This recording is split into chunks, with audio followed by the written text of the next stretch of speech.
Johnny Dollar. This is Bert Larkin, International Casualty and Life. Oh, hiya, Bert. How are you? I'm afraid I have a bit of a problem, Dollar. Yeah? Yes, involving some $300,000. Wow. Will have to be distributed very shortly. Oh, well, easy. Bert, just send me a check. Forget the whole thing. You're testing, of course. Oh, well, now, how could you say a thing like that? Well, what about this 300 G's? You expecting a policyholder to kick the bucket? Exactly. Oh, though I wouldn't put it so crudely. Oh, well, maybe expecting him to be knocked off, huh? Oh, no. His name is Mr. William Makepeace Everly. Yeah? He lives out in the old Piney Woods section. Oh, yeah, that's a pretty well-to-do part of town. Exactly. And Mr. Everly is quite wealthy. Well, he'd have to have something to carry that big a policy. Exactly. I've just learned from his doctor, Dr. Thatcher, that he has only a very short time to live. Well, just what am I supposed to do about it? I don't know. You don't know? All I know is that Mr. Everly wants you out to see him immediately. And beyond that, Hey, Bert, there's something funny about this. I'm inclined to agree with you, Dollar. But will you do it right away? Sure, why not? But I wonder.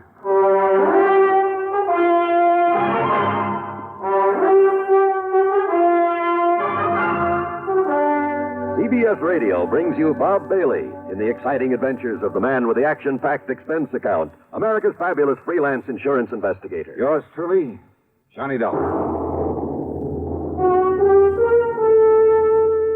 Get the really light refreshment. Sociable. This is where I talk, Kay. Get the really light refreshment. That's Pepsi-Cola, of course. I just wanted to say be sociable, Charlie. Of course, Kay. Be sociable. Have a Pepsi on the road or at home. It always refreshes without filling. Charlie. Pick up extra cartons now.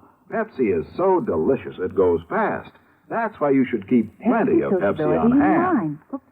Maybe I'd better sing. Be sure to say keep Pepsi handy. Yes, Charlie, but the song says it sociably. Be sociable, look smart, keep up to date with Pepsi. Drink light, refreshing Pepsi.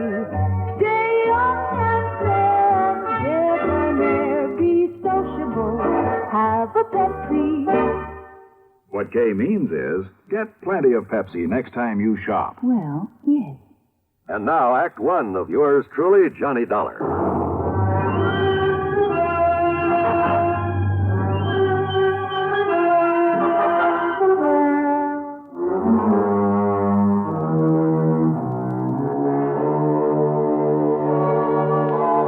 Expense account submitted by Special Investigator Johnny Dollar to the International Casualty and Life Insurance Company, Hartford, Connecticut.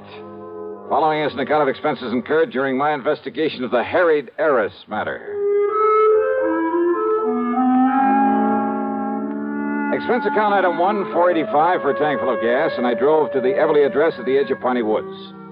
It was a beautiful old place in a setting of tall oaks and sycamore trees that spread protectively over and around the rather large frame house, with its slate roof, its cupolas and dormers and broad porches.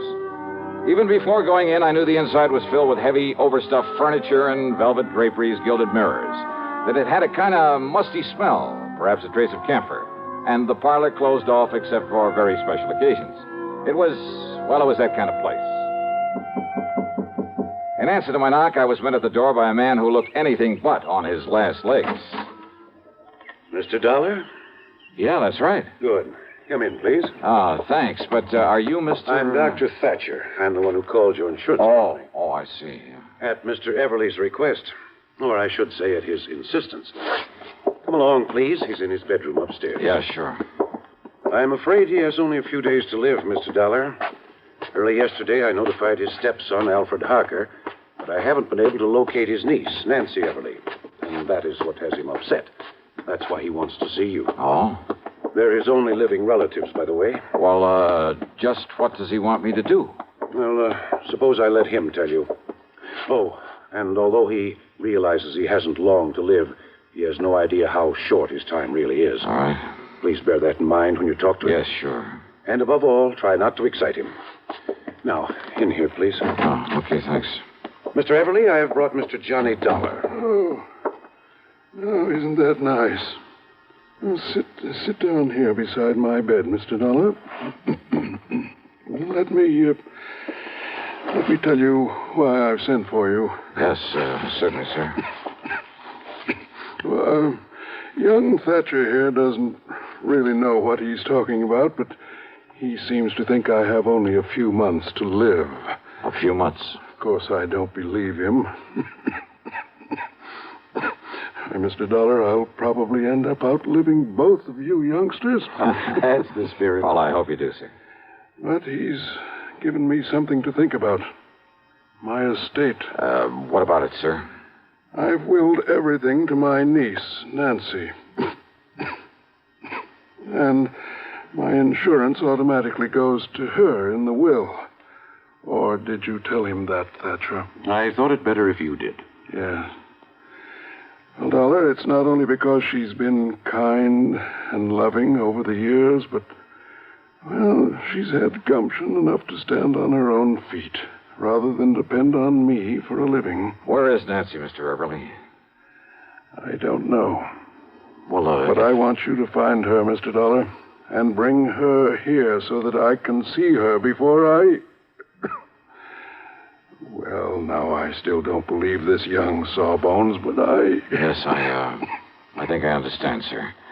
And she is your only heir, your only living relative? I told you, Doc. My only heir. And I want to be sure. I want you to be sure it stays that way. Well, I'll do everything I can. I want nothing to go to my stepson, Alfred Harker. I see. Idle, worthless, sponging off me all these years, even forging my name to checks to get my money now and then. That kind, huh? Yes. And if he finds out I'm leaving everything to her, there isn't anything he wouldn't do to... Please, take it easy, Mr. Everly. I'm all right. Well, of course, Nancy realizes this about Alfred, doesn't she? No. And that's why you must find her.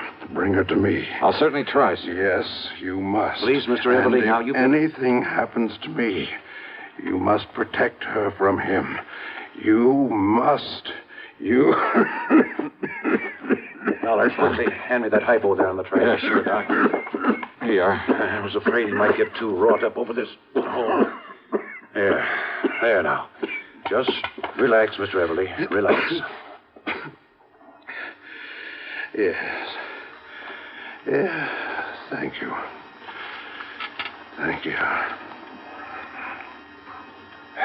Well, now he'll sleep for a while. I was afraid he might get too excited. Yeah. And it sure looks like I got my work cut out for me. I'm afraid so. At least this Alfred Harker doesn't know that his stepfather's money, his insurance... I'm afraid he does, though. What's that? I didn't realize... Realize what? But when I called him and told him Mr. Everly was You dying... told him Nancy is the only heir? Yes, and I shouldn't have. Have you any idea at all where I might start looking for Nancy? No, Dollar, I'm afraid not. But if you don't know and the old man doesn't know, how do I... Oh, great.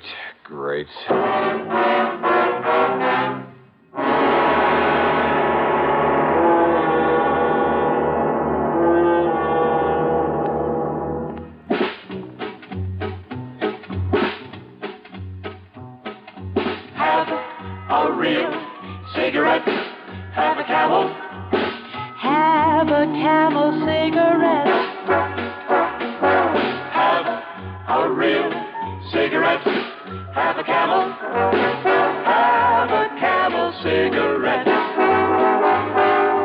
Best tobacco makes the best smoke. Have a Camel cigarette.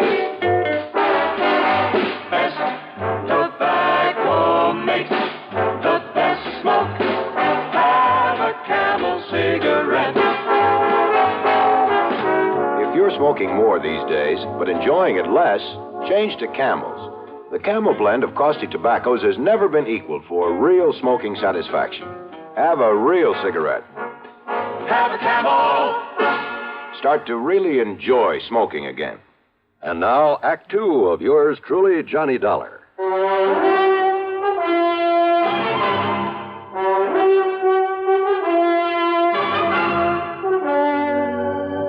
Now, look here, Doctor. If nobody knows where Nancy Everly is or how to find out Now, where wait, she Dollar. is... Yeah? Mr. Everly's stepson, Alfred Harker, always kept close tabs on Nancy's whereabouts. Oh, he would. Well, what do you mean? Sure, so that if anything happened to the old man, he could start sponging off of her. Now, look, it's Yes? important. Well, Mr. Everly said she doesn't know what a rotten character Al is. That's true. Because of his sweetness and light attitude, Mr. Everly never told her. Well, if he had, he wouldn't have to be so worried about what Alfred might try to do to her to get the estate. Very true. Unless I can get to Nancy first, she'll be a sitting duck for him. If only I hadn't told Alfred he's not included in the Well, inheritance. you didn't, that's that. Yet, if Mr. Everly's will specifies that Nancy's to be the sole heir... Oh, you never heard of a will being broken? Well, yes. Okay, where can I find Alfred? Well, he lives in a rooming house on the other side of town. Yeah, I'll write the address down for you. Yeah, do that. And remember, Dollar, he's not only bad, but clever. So be careful. Here, remember that. Sure.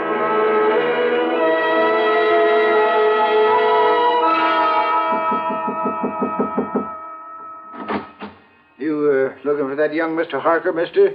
Yeah, that's right. Yeah, well, he ain't there. I'm the building super. And where can I find him? Don't ask me. All I know is he packed a couple of bags yesterday morning and left. All right, look here. I'm a private investigator. My credentials. Oh, say. If you'll just let me get into Harker's apartment. Oh, here. Here, this 5-spot be of any use to you? Oh, now, you know better than to ask that, young fella.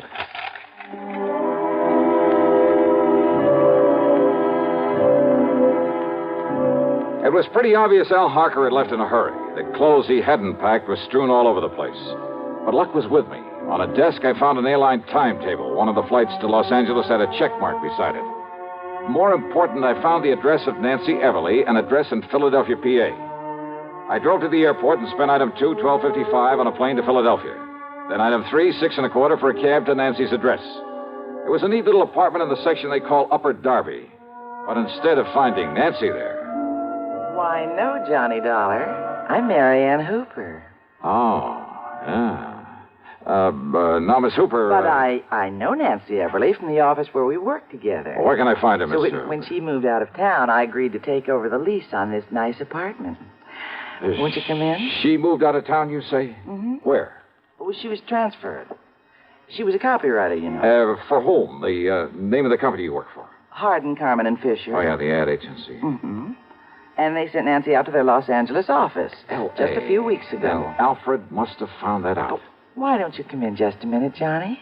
It's awful chilly out Hey, here. listen, do you have her address in L.A.? Well, no, but maybe at the office. All right, okay, thanks. Thanks very Johnny, much. has she done something wrong? No, she hasn't. What?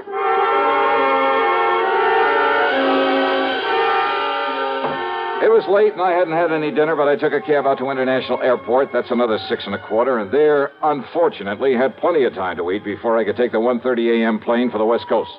The meal is item 5, $3 even. Item 6, $161.60 plane fare to L.A. Item 7, another $6.25, taxi into the office of Hardin, Carmen, and Fisher, where I had to wait for the joint to open up. Then I talked to the receptionist. No, Mr. Dollar, Nancy isn't here. Oh, then I'll go out and grab some she won't breakfast. Be in at all today. Oh, when does she come in if you... What did you say? I said she isn't coming in today. Why not? Well, I don't know. Oh, then give me her address. Yes, certainly. It's 1308 Pandora Avenue out in West Los Angeles. Okay, thanks a lot.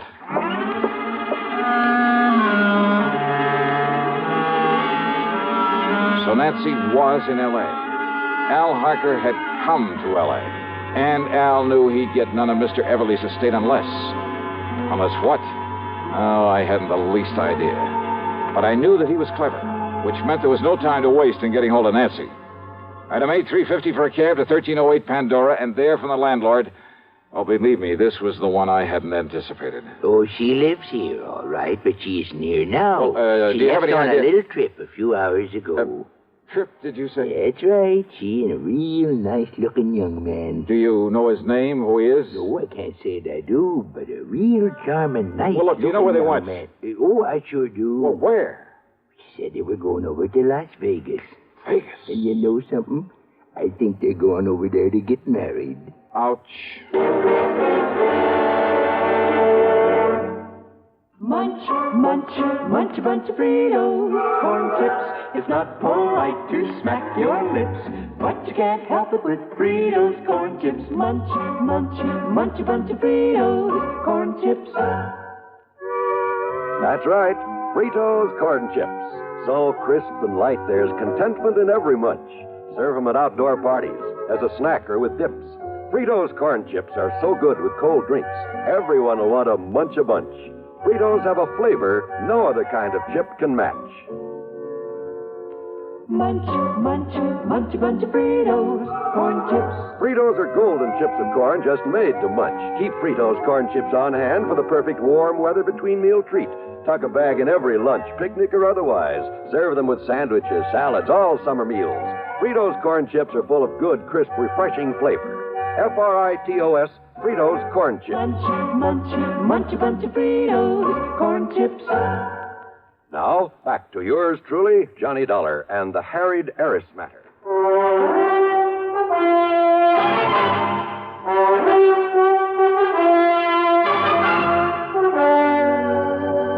Expense account item 9, 70 cents for a phone call to Las Vegas, Nevada, to that well-known license bureau. Johnny Dollar, the special investigator? Yeah, that's right. Listen. Well, sir, this is a real privilege talking to you this way. Hey, listen, there's a young couple on the way over there to get married. Happens all the time, Johnny. Oh, yeah, sure. Especially here. Yeah, now listen. Their names are Nancy Everly and Alfred Harker. You want me to arrange something special for them to help them on their way? No. Somehow you've got to keep them from getting married. Well, now, unless you've got some legal reason, Johnny, some kind of court order or something. By the time I went through that, they could be married and gone. Yes, I guess that's So true. look, you got to stall them. Somehow you got to keep that pair waiting. Well, now, Johnny, I'd certainly like to do you the favor. And do it. But unless I got some legal cause. You see, it works like Well, look, this. just you stall them off until I get there. I'll make it worth your while. Now, Johnny, that sounds like bribery. All right, call it anything you like. Just hold them up until I can get over there to Vegas. But on what excuse, Johnny? Anything you can think of, but do it. I'm on my way.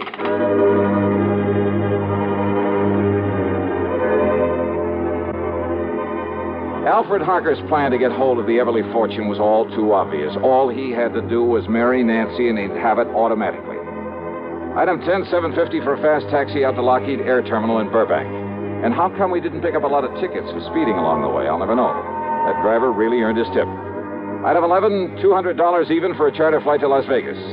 And I knew the kids had had plenty of time to get there ahead of me. Item 12, $1 for a cab into the license bureau. And I'm sure honored to meet you, Johnny. Yeah, and you say they've already been here and gone, huh? Now, I tried to stall them here just as long as I could. Oh, yeah. But after a while, I'm afraid it got to be kind of obvious. Okay. But I tried all right. Okay, here. Here, thanks. This is for your trouble. Now, Johnny, I wouldn't think of Now, look, taking I'll that, double it if you can not tell me from where... You see, I'm a real fan of that radio program of yours that... Where they went from here to get married? Yes. Johnny, in this town, huh? Yeah, well, they left here on foot, so it must have been somewheres in the neighborhood. Okay. So, would you like a list of the places around here where they can, commit matrimony? Yeah, let me have it, will you?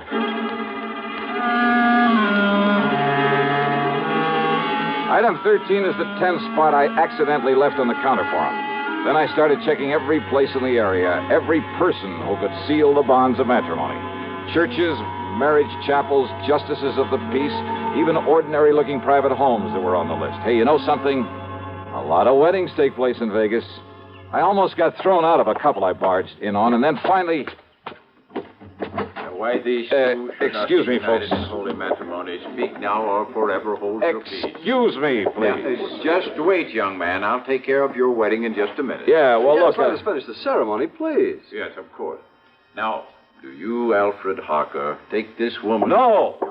No, he doesn't. I beg your pardon, young man. Yes, what is this? Who's this man, Alfred? Well, I'm sure I don't know. All right, now listen to me, Nancy, and listen to me very Who are carefully. you? The only reason Al Harker is rushing you into this marriage is to get his hands on your money. What? My money? That's right. Now, look But you're wrong, because I have no money. That is, not enough. Well, maybe not now, Nancy, but you will have within the next few days when your uncle dies. Uncle Bill is dying? Ask Alfred here. He knows it. What in the world makes you think a thing like that? Because Dr. Thatcher told you he is, and told me that he told you. William Everly's dying, all right, and you know it. Alfred, why didn't you... Quiet, darling. Just let me handle it. And Al, you know something else that Nancy doesn't know. That Mr. Everly isn't leaving you 1 cent. That everything goes to her. So the quickest, surest way to get your hands on that estate is to marry her. Now, look here. Alfred, this isn't true, is it? I can explain everything, Nancy. Oh, I'm sure you could, Al. But you won't need to. You just listen to me, Now, mister. Nancy. If what you say is true, why did Uncle Bill write to Alfred and beg him to marry me? That it's the one thing he's always hoped for. Who told you that? I saw the letter myself. Alfred showed it to me. Oh, do you have that letter, Nancy? Alfred? Well, no, I threw it away. Yeah, you would. So not to have any evidence lying around. Evidence? A forgery. Like the checks your darling Alfred forged over the years. Alfred, no, that isn't true, is it, Alfred? It's true, all right. No. Neither this man or anybody else is going to stop this wedding. Come here, Nancy. Young man, now look, pulling that gun is about the most foolish thing you could possibly do, Alfred. Is it? Alfred, listen. No, Nancy. Now let go of me. Please, Alfred, listen to me. Go, I say. Just hang on to him, Nancy. I'll kill you. Sure.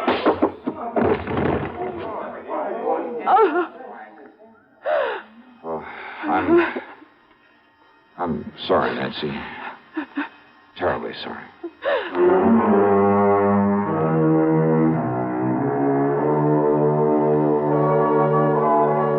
Well, pulling his gun was a big mistake. Yeah, the people there in Vegas, the police, just don't go for that sort of thing. As for any charges the company may care to make against him, well, that's up to the legal department. The main thing is to keep him away from her permanently. Incidentally, I managed to get her home to see her uncle before he died. Expense account total, including the trip back to Hartford, and for Nancy, too, of course, $76,425. Yours truly, Johnny Dollar.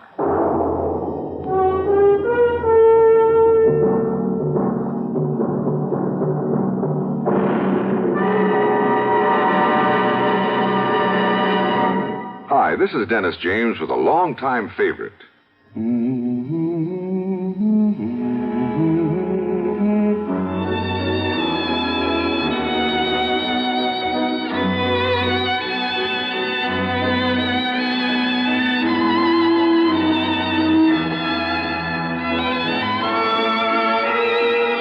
Yes, the longtime favorites are usually the best, aren't they? And one favorite folks have relied on over the years is Kellogg's All Brand. Since 1919, America's favorite natural laxative cereal. Kellogg's All Brand is the safe, gentle way to overcome irregularity caused by lack of bulk in your diet. It tastes good, too, and it never gets mushy in milk. There's only one All Brand, Kellogg's All Brand. So relieve constipation the way millions do with Kellogg's All Brand. ALL-BRAN. Yes, you're so right to stay regular with Kellogg's All Brand.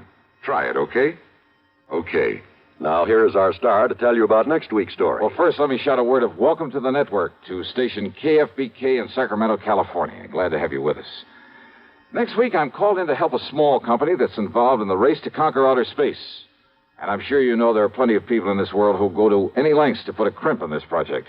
But in this case, the man behind all the trouble turns out to be a real surprise. The case I'll tell you about is called the Flask of Death Matter. And believe me, there's lots of excitement and suspense. So join us, won't you? Yours truly, Johnny Dollar.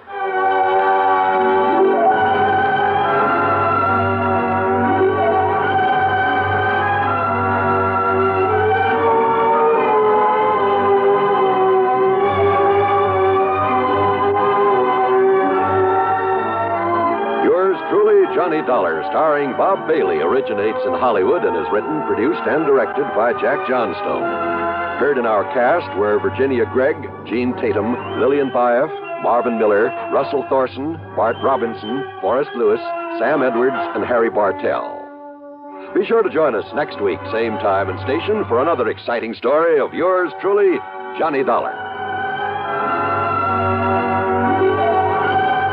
This is John Wall speaking. Suspense follows on the CBS radio network. You know, Dooley, I've been reading up on hypnosis. Come here and let me try it on you. I'm an officer of the law and don't approve of making a man divulge his secrets. However, I'll stand by in case there's criminology involved. I just want to clear up some of his problems, Officer Suds. I haven't got any problems. I'm the soul of contentment. Maybe that's your trouble. You're too contented. Lie down, Dooley. You're going to sleep. I feel so good. He's under my influence. Now, little tyke, get up. Go straight to the beer of your choice. Astounding. He's heading for Utica Club. 'Cause Utica Club will still take the trouble to age beer the natural way. Utica Club, you see.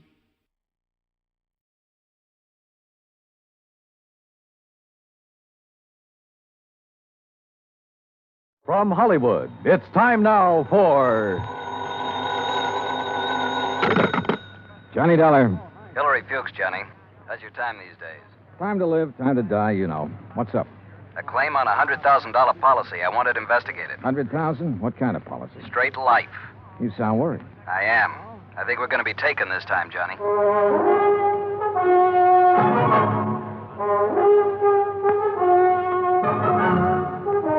Bob Bailey in the exciting adventures of the man with the action-packed expense account, America's fabulous freelance insurance investigator. Yours truly, Johnny Dollar.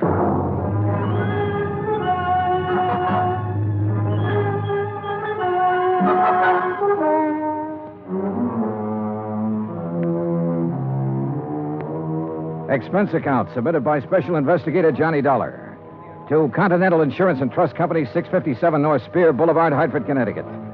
The following is an account of expenses incurred during my investigation of the DeSalle matter. I'd heard of Dave DeSalle. I guess everybody in this country's heard of him at one time or another. DeSalle Television, DeSalle Radio, DeSalle Electronics, DeSalle Appliances, racetracks, theaters, DeSalle this and that. But up until the time I talked to Hillary Fuchs about the case, I had never put a man behind the name. Expense account item 1, $2, 2 drinks. For Hillary Fuchs and myself. We had them in his office out of my bottle over his desk. Just plain worn out with it. Stuck. Ooh, have some water. Oh. But I'll tell you this. I'm not going to make a present of $100,000 of stockholders' money to anybody. I wouldn't do that either. Drink your drink. Here's to war. Salute. Now, while that's settling, maybe you'll settle down and tell me what it's all about. Dave DeSalle. Know him? I've heard the name, yeah. Well, he's dead. Drowned 4 days ago out on the coast. So? Did you ever see our K policy series? I've heard of it. Well, the premium's about triple a normal life policy. It's designed only for people with big money. Sure. But it's got a feature that makes those people with money look at it a long time. Uh-huh. This clause isn't anything more or less than the old accident clause paying double indemnity. Broken down, we aren't taking much of a chance. The incident statistics are with us. All right, I'll look it up if I need it. Okay. 3 months ago, we insured Dave DeSalle on one of those K policies. 4 days ago, he fell off the back of a yacht and drowned, and we're hooked for $100,000. Well, accidents happen. You betcha, all the time. But I'm not sure it was an accident. At least there's not enough proof in this coroner's report to convince me. You say it happened 4 days ago? Yes. Has a claim been filed yet? Yes, and the beneficiary is the deceased's widow. Inquest? Inquest, burial, everything. Was there an autopsy? No, there was not. Investigation? Yes, it was handled by the local police in San Ladillo. San what? San Ladillo, a little place about 30 miles south of Los Angeles. 4 days ago. Why didn't you put someone on it then? I did. Bert Kenyon. Here's his last report. No evidence available to dispute coroner's verdict of accidental drowning. Recommend claim be honored. Kenyon. Sounds like cold turkey to me. It may sound that way to you, but I still don't like it. I want it warmed up. Now, look, Bert Kenyon knows his way around. And he can miss like anyone else. I want you to go out there and work with him. Cover it all again. Get at DeSalle's widow. She stands to gain most by his death. Maybe the two of you can come up with something. Well, what do you do about the claim? Deny liability on the grounds that the accident is not proven. Hillary, you will be sued. I'll take that chance. Fuchs was an old chance taker who had been raised in the insurance business. The kind of man who gave a claim every kind of test, and if it still passed, he sat down and smelled the paper it was written on. And if he didn't like that, he'd take his chance. Expense account item 2, $138, plane fare to Los Angeles. Item 3, $3. A telegram to Bert Kenyon advising him of my arrival, which turned out to be at 1 o'clock in the morning, 10 minutes ahead of a fog that blanked out the whole area at the airport. Johnny Dollar! What? Oh, hey, Bert. How are you? Johnny, good to see you. Good to see you. Come on, I got a car. Well, have you got a cigarette? I ran out 2 hours ago. Ah, sure, man. Here you go. Ah, good to see you. Good to see you, boy. The last time I saw Bert Kenyon was July, a year ago, in Dayton, Ohio. He was there working on an arson claim for the National Underwriters. Before that, I'd run into him in Denver, Portland, and Chicago. And we'd worked together for 2 weeks in New Orleans on the San Antonio case. He sent me a Christmas card every year. I sent him one. We were as close and as far apart as two friends can be. When I saw him this time, he looked tired and thinner. And he lit one cigarette after the other. You'll like San Ladillo, Johnny. Yeah? How's the hotel? Oh, old Spanish job. Big rooms, fireplaces, smells kind of damp all the time. You get used to it. Are you tired? Yeah. Well, tell me about the claim, Bert. Nothing to tell. Routine so far. Oh, Fuchs was pretty worried about it. He doesn't like the coroner's report. Ah, you know, Fuchs, worry. That's what he gets paid for. Oh, that's what we get paid for, too. Okay. On the face of it, I'd question the claim right away. Just on the 3 months period alone, I'd question it. You still think it was an accident? I think we should pay up and shut up. I'd like to have met this DeSalle guy, Johnny. Stocks and bonds and pretty blondes. He sure had them all. Wait till you meet Mrs. DeSalle. Wait till you see the layup. Boy. And Fuchs worrying about a $100,000 claim. Do you know how much DeSalle's widow is worth? $8 million. $100,000 means about that much to her. Not that much. Peanuts. You want to hear something funny? Real funny? Go on. DeSalle bought that policy one day at the racetrack at Del Mar.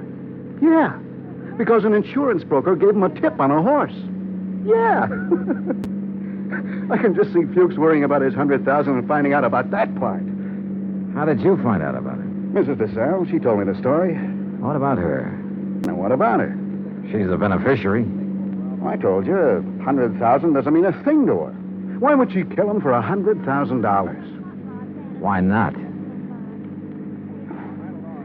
Fuchs sent you out here to take over because he thinks I lost stuff, didn't he, Johnny? He sent me out to see if I could give you a hand. He wants us to cover the whole thing again. Wouldn't kid an old pal, would you? I'd never try, Bert. I bet you wouldn't. I just bet you wouldn't. In another 10 minutes, we were in San Ladillo, a sprawling little town built around a natural harbor. The houses looked expensive, the boats even more expensive. Kenyon pointed out one house on a hill, a 3-story affair with an acre or so of lawns around it. He explained it was the DeSalle home. I checked into the San Ladillo Hotel and got a good night's sleep. Next morning, Bert Kenyon and I went over to the statements of everyone who had been on the yacht the night DeSalle went overboard. Then we went out and interviewed everybody again, including Mrs. DeSalle. It's getting awfully dull. You understand we have to do this. All right. Dave and I were having drinks with a few friends. He said he felt like getting a little air. He went up on deck. A few minutes later, someone was looking for him. Mr. Burke. It might have been. Well, that's what's on your statement. All right. Mr. Burke. We couldn't find Dave, and then I remembered he was on deck. We went up there and saw his hat floating on the water. We looked around. We didn't see him. I sent one of the crew to call for help. They fished him out an hour or so later. You were never on deck until then? No, I wasn't. Who were they? You said they fished him out. Police. Someone. I don't know. We're a lot of men. They tried to give him artificial respiration. Well, what did you do? I watched. What else was there to do? Hard thing to watch, Mrs. DeSalle. Your husband just drowned? Yes. Yes, it was. Is that all? Yeah. That's all.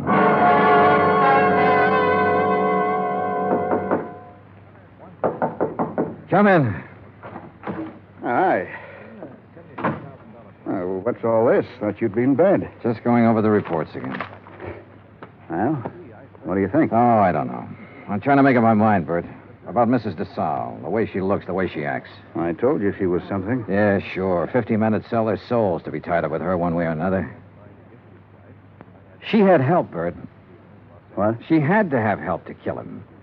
A dozen people swear she was below drinking martinis with him, so someone was up on deck waiting for DeSalle. What have you got to go on? DeSalle swam the English Channel 20 years ago. He should have been able to swim 20 feet to a gangplank. Drunk or sober, he should have been able to do that. I knew about that swimming business. Expert swimmers drown all the time. We both know that. What else? Well, why didn't somebody hear him yell? Maybe he didn't. Everybody lets out a yell in a situation like that, falling or in the water. There were a dozen people aboard. One of them should have heard him yell.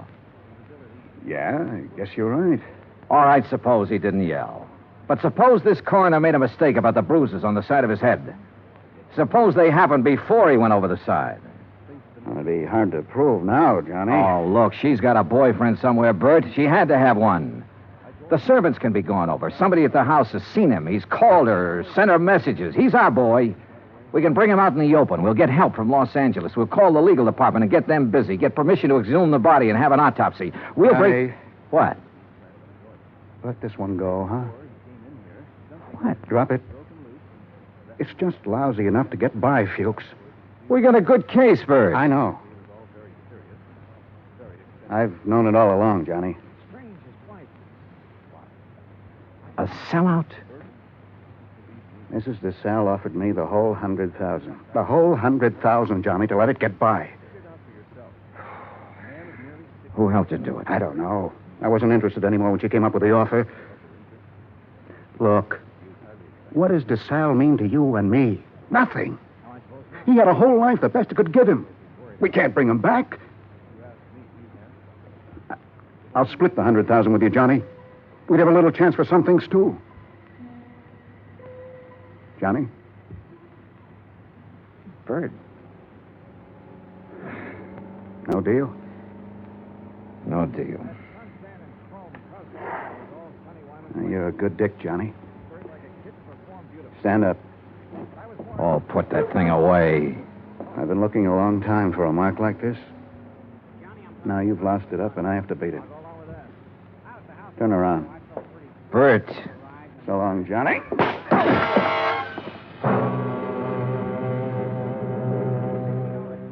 I went down to my knees trying to hold onto the desk. I saw him stand there a minute, like he might want to help me. And then he was gone. I did everything I could to make my feet, but my legs wouldn't work. And then it was all over.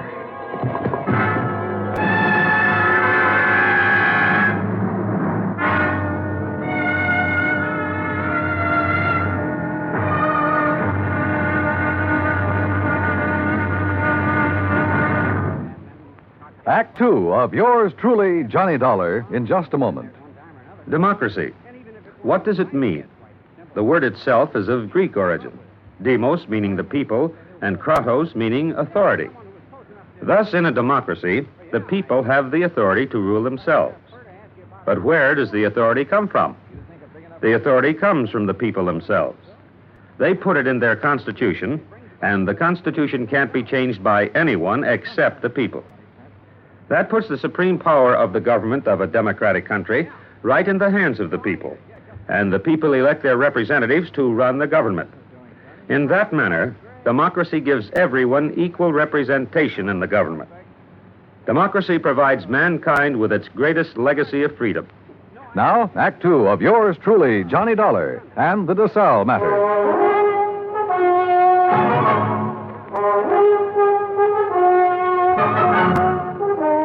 The light on the desk was the first thing I saw. It was still on. The window was still open. The room was the way it had been before. I kept thinking about every man having a price and how Bert Kenyon had settled for $100,000. It seemed like a fair price. It also seemed too bad there was no way for him to collect it. There were two of them, a heavy-set man about 50 years old and a tall, lean-faced man with dark eyes. They looked me over. Your name, Dollar? Yeah. Police. We want to talk to you. My name's Blair. This is Sergeant LaFrida. You sick or something? I bumped my head. How? Never mind. Well, what do you want? We'll ask the questions. What are you doing in San Ladillo? I'm standing around in a hotel room talking to a couple of cops. Just answer up. Don't be funny, fella. I don't feel even a little bit funny. You got a license to carry this gun? Hey, what is this? Have you? Yes. Your meat-handed friend ought to put it down or it might go off. Been fired, Tom? Ah. Meat-handed, huh? That's what I said. I'll remember that. Okay. Tell us about it. Tell us what you're doing here. And don't waste a lot of time doing it. I'm an insurance investigator. Tell this goon to back away and undouble his fist or I'll break a chair over his head. Are you going to try to be tough, baby? I'm going to try to find out what this is all about. You want me to pop him open to see if he's as tough as he sounds? Behave yourself, Tom. Let's see something that says you're an insurance dick. Top of the dresser. Bring it over, Tom. Sure.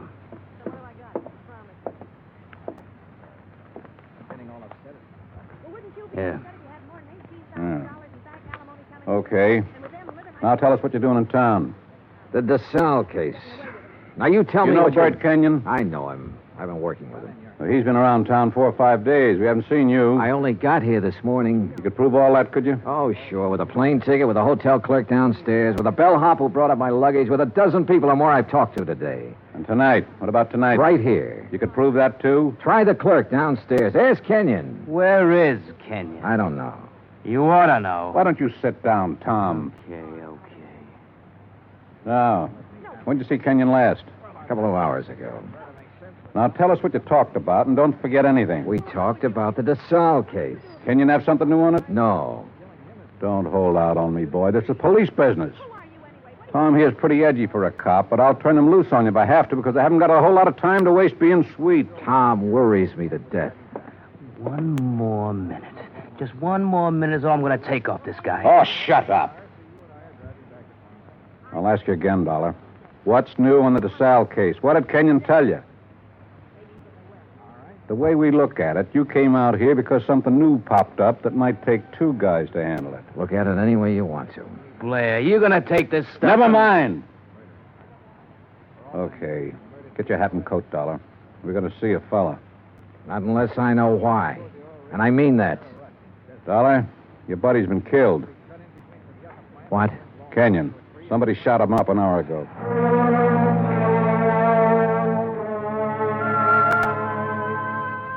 I put on my clothes and we went downstairs and climbed into a battered-looking police car. Tom LaFrida drove. I sat with Blair in the back seat. No one said anything.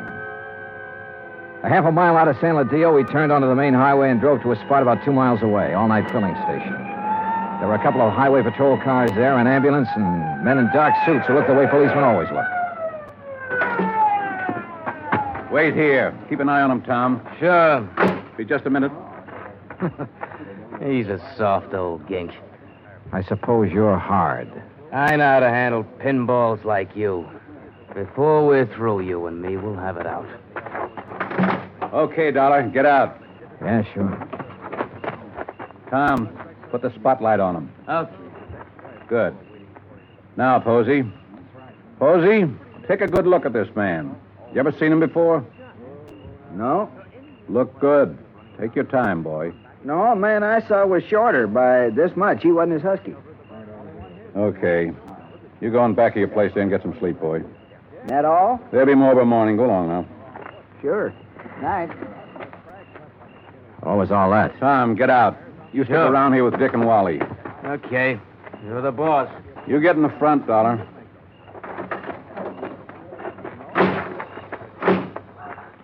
You're lucky. Posey didn't recognize you. I suppose I am. Why? An hour ago, Posey's pumping gas. He hears 3 or 4 shots off in the dark. Then a car starts up and gets out of there real fast. Then Posey sees your pal Kenyon stagger out across the highway, full of lead. Kenyon drops dead right in front of the station. That's him they're mopping up now. We had half an idea you might have been the man beaten in the car. That's a dumb idea. Yeah, he was shot close up, like it was somebody we were just standing talking to. An old friend. You're an old friend of his. Blair, you got it all wrong. Huh? We haven't been friends for 3 hours. His full name was George Blair. He'd been on the Los Angeles force 12 years. Then they retired him at half pay when a holdup man shot off part of his right foot. He'd taken the San Ladillo job because it was the only police force he could find that would take a man who limped more than a little. Expense account, item 4, 20 cents coffee for Lieutenant Blair and myself. I don't know. Maybe we went at you the wrong way in that hotel room. That's my fault.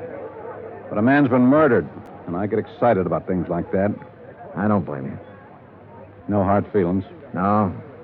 As long as I don't have to do business with your boy, Tom. Yeah, I got Tom LaFrida and 3 other boys. None of them worth the press in their pants. I need help, darling. What? This town's popping open tonight. Your buddy got it. It's tied in with this DeSalle thing somewhere. You're sure he didn't have anything new for you? No. You wouldn't want to tell me about that bump in your head, would you? Not right now, no. My boys are so green, they tromped all over the boat the night DeSalle drowned. They loused up anything that might have helped me to find out how he went over the side. They banged his head against the dock a few times, bringing him in. I couldn't tell if the bruises were there before or after he was in the water. You don't think DeSalle's was accidental? I was murdered. She had somebody do it. But why didn't any of that come out in the coroner's report? My coroner runs a drugstore when he isn't being a coroner. If you feed him enough scotch, he'll tell you whether somebody's dead or not. He don't know from nothing. You know, the thing that kind of got me was this Kenyon. He went along with that coroner's report. I know that. We both know that. All right, I'll lay it on the line. I need help, Dollar. If I'm going to get anything done, find out who killed Kenyon, and get at this DeSalle thing, I need help. All right, I'll help you. I was hoping you'd say that. More coffee? No. Dollar. What? You can start by telling me about that bruise in your head. Kenyon. He sold out, did he? Yeah. To Mrs. DeSalle. He covered up for her in the reports he sent in. A man back in Hartford got suspicious and sent me out to make a recheck. Yeah, I guess something like that. No dummies, those claims men. Look, who'd he say was in on it? He didn't say. I don't think he really knew. At least not any more than you and me. No wonder you didn't want to talk up that kind of news. Kind of hurts, doesn't it? Like having a bad cop around. You should know. I know. Well, how do you feel? Mister, I feel lousy. A friend of mine's been shot. What's more, he died a bum. Well, I'm talking about dropping in on people while the smoke's still hanging around. Mrs. DeSalle? Yeah. Let's go. It was about 6:45 in the morning when we left the diner. By 7:30, we were winding up the driveway to the DeSalle mansion overlooking the ocean. Blair mumbled things about the fog lifting and what a nice day it would be. I smoked cigarettes and looked and watched the contented smile he kept on his face. Well, what do you know? Tommy LaFrida's car. What does that mean? Well, let's find out. Tom was off duty at 6 o'clock, as far as I know. I told you it was going to be a nice day. Yeah, you did it then.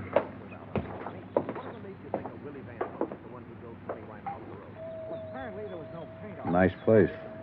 The only thing nicer is Buckingham Palace. Mrs. DeSalle picks up all these little knickknacks when we probate that will. The boat down there, everything. Nice. Yes? Mrs. DeSalle, please.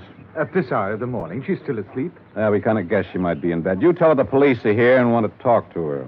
Police? Now, you got it. Yes, sir. Just a moment. That's you, Blair? Hello, Tom. I'm waiting to see her, too. Thought she might have a little something to say that'd help in that Kenyon killing and be willing... You remember Mr. Dollar? Mister? That's what I said, Tom. What is this? He's giving me a hand. You trust him. Better than I do you. What kind of a crack is that? No crack. Just that you're always talking when you ought to be listening. Besides that, you've been drinking again. Go on, get your hat and get out of here. Don't I just gave you an order. Beat it. Okay. He'd like to kill somebody, that bird. I'm not so sure he didn't. You got a gun in that coat? No. Take mine. What? I don't like him being here. It just came to me. He was the first one down at the dock the night DeSalle got it. The first one. Her boyfriend? Could be. I can't awaken Mrs. DeSalle. You'll have to come later. We'll handle that part. Which room is hers? But you can't come in here. Which room? Top of the stairs, the first door. Oh, you run along and buy yourself a cup of coffee. Come on, Dollar. You can't go up there at this hour of the morning and break in on her. Mrs. DeSalle. No. Hey, get the light switch. Yeah. Come near me, please. Don't come near me, please. Please. Oh, please, I won't tell. I won't tell anyone. Mrs. DeSalle, I just... Beaten up. Good Lord. Please. Oh, please don't. Look, Mrs. DeSalle, we aren't going to hurt you. Tell us who did this to you. Tell us why. Tom LaFrida? Was it Tom? Tom helped you get rid of your husband, is that right? We know that's right. Now, what about Kenyon? Tom killed him. LaFrida killed him. Why? He wanted money to get away. Tom said it'd be easier to kill him off than let him go. Tom did this. Why? He said people would be around to see me. Not to talk about anything. Not to talk about anything. This is George Blair. Get an ambulance over to the DeSalle place, fast. He said he loved me. He never loved anything in his life. You big, fat pig. Turn around and get it. I'll warn you, Tom. Dollar's got my gun. He's next. You look at mine. You all right? Okay, his went in the ceiling. You? Okay. He's gone. What made him, Dollar? What made him? All these knickknacks. And her.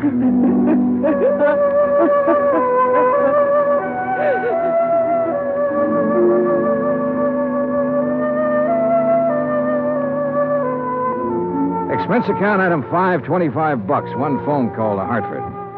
I told Hilary Fuchs the whole story, and he promised to send out the necessary legal aid. Item 6, $10. Flowers for Bert Kenyon. Item 7, $2. One drink.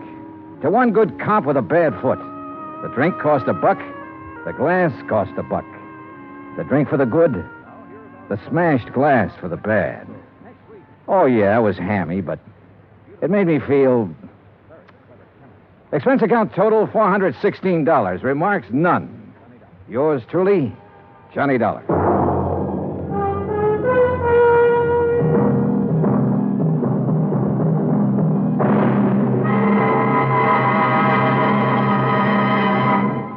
Now, here is our star to tell you about next week's story. Next week, one of the sweetest old characters I ever met. And with him, one of the cleverest killers. Join us, won't you? Yours truly, Johnny Dollar.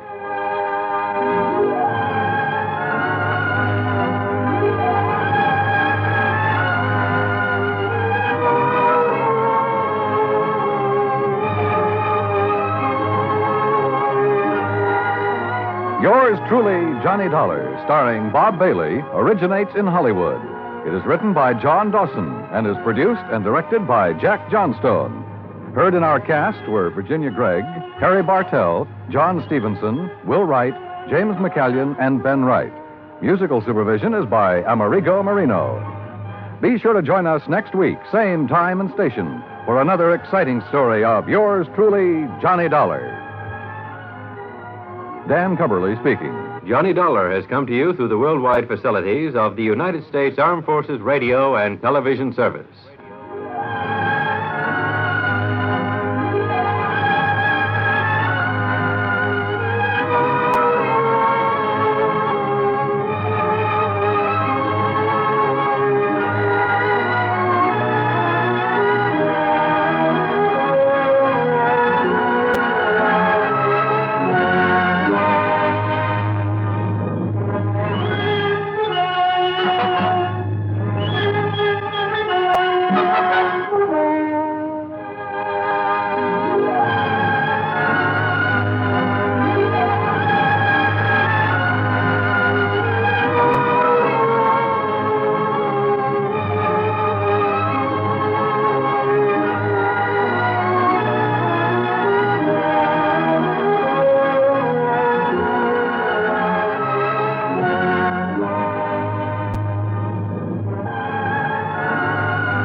From Hollywood, it's time now for Johnny Dollar. Ah, how weary, stale, flat, and unprofitable seem to me all the uses of this world. Who's that? Garrett Reynolds, Johnny. Reynolds in Trenton? That's right, New Jersey State Mutual Life. Well, what was the quote from Shakespeare about? Hamlet, wasn't it? Alas, I would a tale unfold whose lightest word would harrow up thy soul, freeze thy young blood, make thy two eyes like stars start from their sphere, Hey. knotted and combined Hey. apart. Now, wait a minute, will you? Particular hair to stand on end like quills upon the fretful porpentine. Garrett, have you gone off your rocker? Why don't you come on down here and see? Yeah, I think I'd better.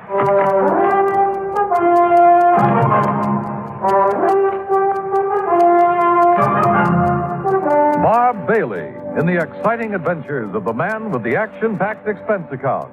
America's fabulous freelance insurance investigator. Yours truly, Johnny Dollar.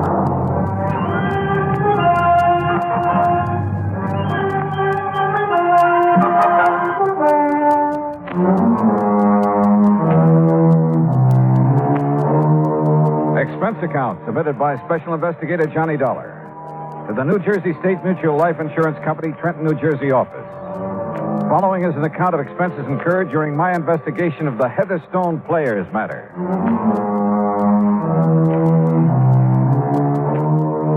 Expense account item 1, $9.80. Train fare, lunch, and incidentals on the trip from Hartford to Trenton, New Jersey. Item 2, 70 cents. Taxi to Garrett Reynolds' office. Oh, glad you wasted no time, Johnny. Sit down. I'll get right to the point. Big rush, huh? If I read the signs right, yes. Okay. Whom are you expecting to get bumped off this You ever time? hear of the Heatherstone Players? Huh? Sounds like a summer theater or a traveling stock company. It's Cyril Peter St. George Heatherstone. Cyril And he's Peter. just as bad as he sounds. An old Shakespearean actor, a real ham. Oh, friends, Romans, Oh, no, countrymen. don't do it. What's the matter? It'll be bad enough when he gets here. Any minute now. What do you mean? Every other sentence, a quote from the immortal bard. Oh. By the time you've listened to him for 5 minutes, you never want to hear of Shakespeare again. Sounds like he might be fun. Fun? He's poison. And if he gets knocked off, it'll cost the company $10,000. All right, come on, tell me all. He keeps traveling around, conducting classes in Shakespeare and putting on occasional performances with the local talent. After he gets all their dough from them, that is. Whenever he pulls out of a town, he leaves behind a lot of unpaid bills. No wonder he keeps traveling around. It's no joke. He also leaves behind a lot of enemies and a lot of broken hearts. He thinks he's Romeo himself or Casanova. Anyhow, he's back here in Trenton. He's putting on a Shakespearean festival over radio station WVGR. Oh, well, hey now, maybe I can join the cast. But soft, what light through yonder window breaks? It is the east, and Juliet is Will the you sun. cut it out? This is serious. So am I. But go on. There is not one of his cast or crew there at the radio station doesn't hate every bone in his body. Except maybe young Joni Carter. And who's she?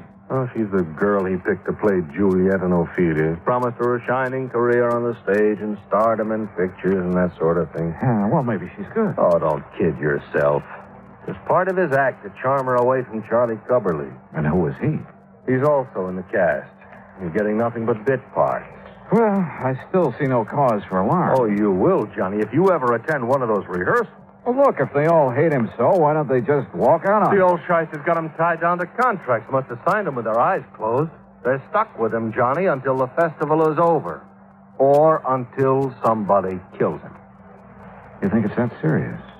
Johnny, one way or another, he has taken everybody he's ever come into contact with. Even you? Even me. Number of times I've had to go through the operation of changing the beneficiary on his policy. Who is the beneficiary? As of the moment, Joan Carter. The actress you mentioned. The girl I mentioned. He uses the policy as a come-on to charm the poor, unsuspecting young... Oh, what has this day deserved? What has he done that it, in golden letters, should be set among the high tides of the calendar? What the Sam? King John, my boy, Act 3, Scene 1. Mayhap for your plebeian ear, I should have asked this churlish fellow next to you why for he sent for me this hour. Heatherstone, this is Johnny Dollar. Oh? And here's my hand. And mine, sir, with my heart in it.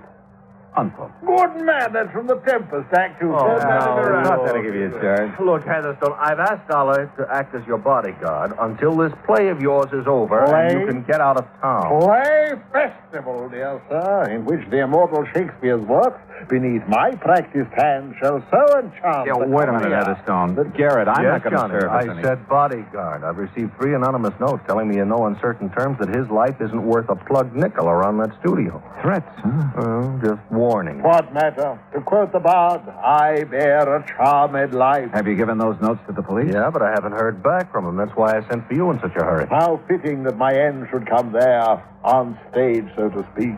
What?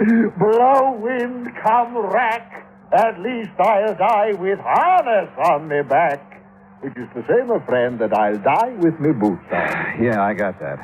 Has anybody threatened you in person, Heatherstone? Yeah. And what about that girl, Joan, and the way Charlie Coverley... Her beauty makes the vault a feasting presence full of life. Oh, listen, will you? I'm talking about Charlie, the boy she's thrown over for you and your phony promises. That boy's crazy enough with jealousy to try almost anything. Aye, he is mad. Right. That he is mad, 'tis true. 'Tis true, 'tis pity. And pity 'tis. 'Tis true. Heatherstone, he's mad enough to kill you. And so are some of the others. Yeah, I've heard you're pretty rough on your cast of actors, on your crew. But I must be cruel, only to be kind. Now, what's that supposed to They're mean? so ambitious, all of them, but so inadequate, so futilely do they attempt to gain the highest talent of this art, with which I am so rich endowed. All right. Look, please. Apparently, Garrett feels that your life is in danger. I'm sure of it. And as long as I've come all the way down here, I'll take his word for it. That every one of your associates has a serious personal reason for wanting to see you out of the way. What private griefs they have, alas, I know not. Listen, will you? But this I do avow. Heatherstone, don't you care that somebody's out to get you? My cast, my crew, you say? Yes. Me? Stands not within the prospect of belief. Look, the fact remains... And yet, if 'twere true, then I must bear a countenance more in sorrow than in anger. In gratitude toward me, who've given them so much. Believe me, it is true. That's why I insist you have somebody to look out for you until you can get out of town. These words are razors to me, wound. That's why I sent for Dollar. This man, huh? Yes. Let me have men about me who are fat, Here we go again. sleek-headed men, and such a sleeper night. Yon Dollar has a lean and hungry look. He thinks too much.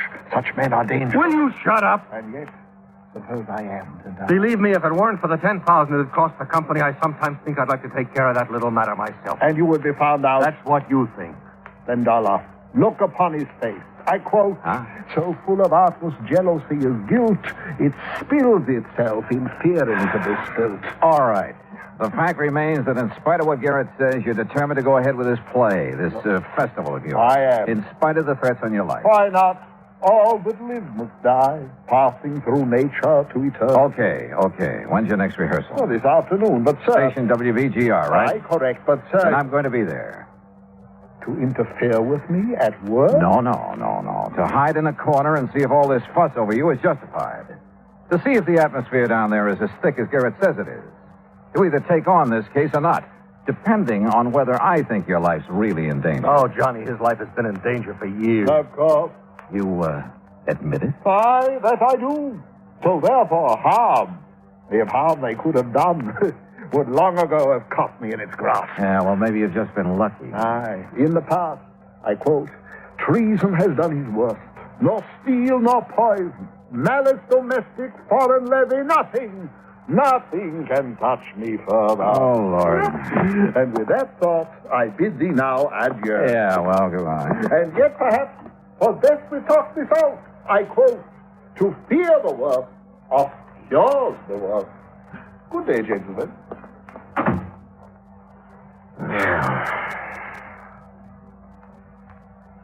You want a drink? Garrett, that is the craziest clown I've ever met. But I still don't really see what you're worried about. That's because all you've seen is the amusing side of him.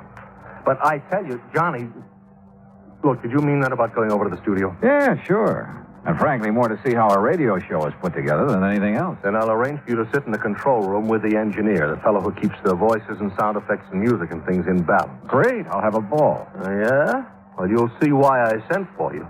Why I'm so sure somebody's going to murder Heatherstone. Hey, if I didn't know you so well, Garrett, I'd think you were planning to do it yourself and call me in as a cover-up. You know something, Johnny? Well? I'll call the studio, make arrangements for you.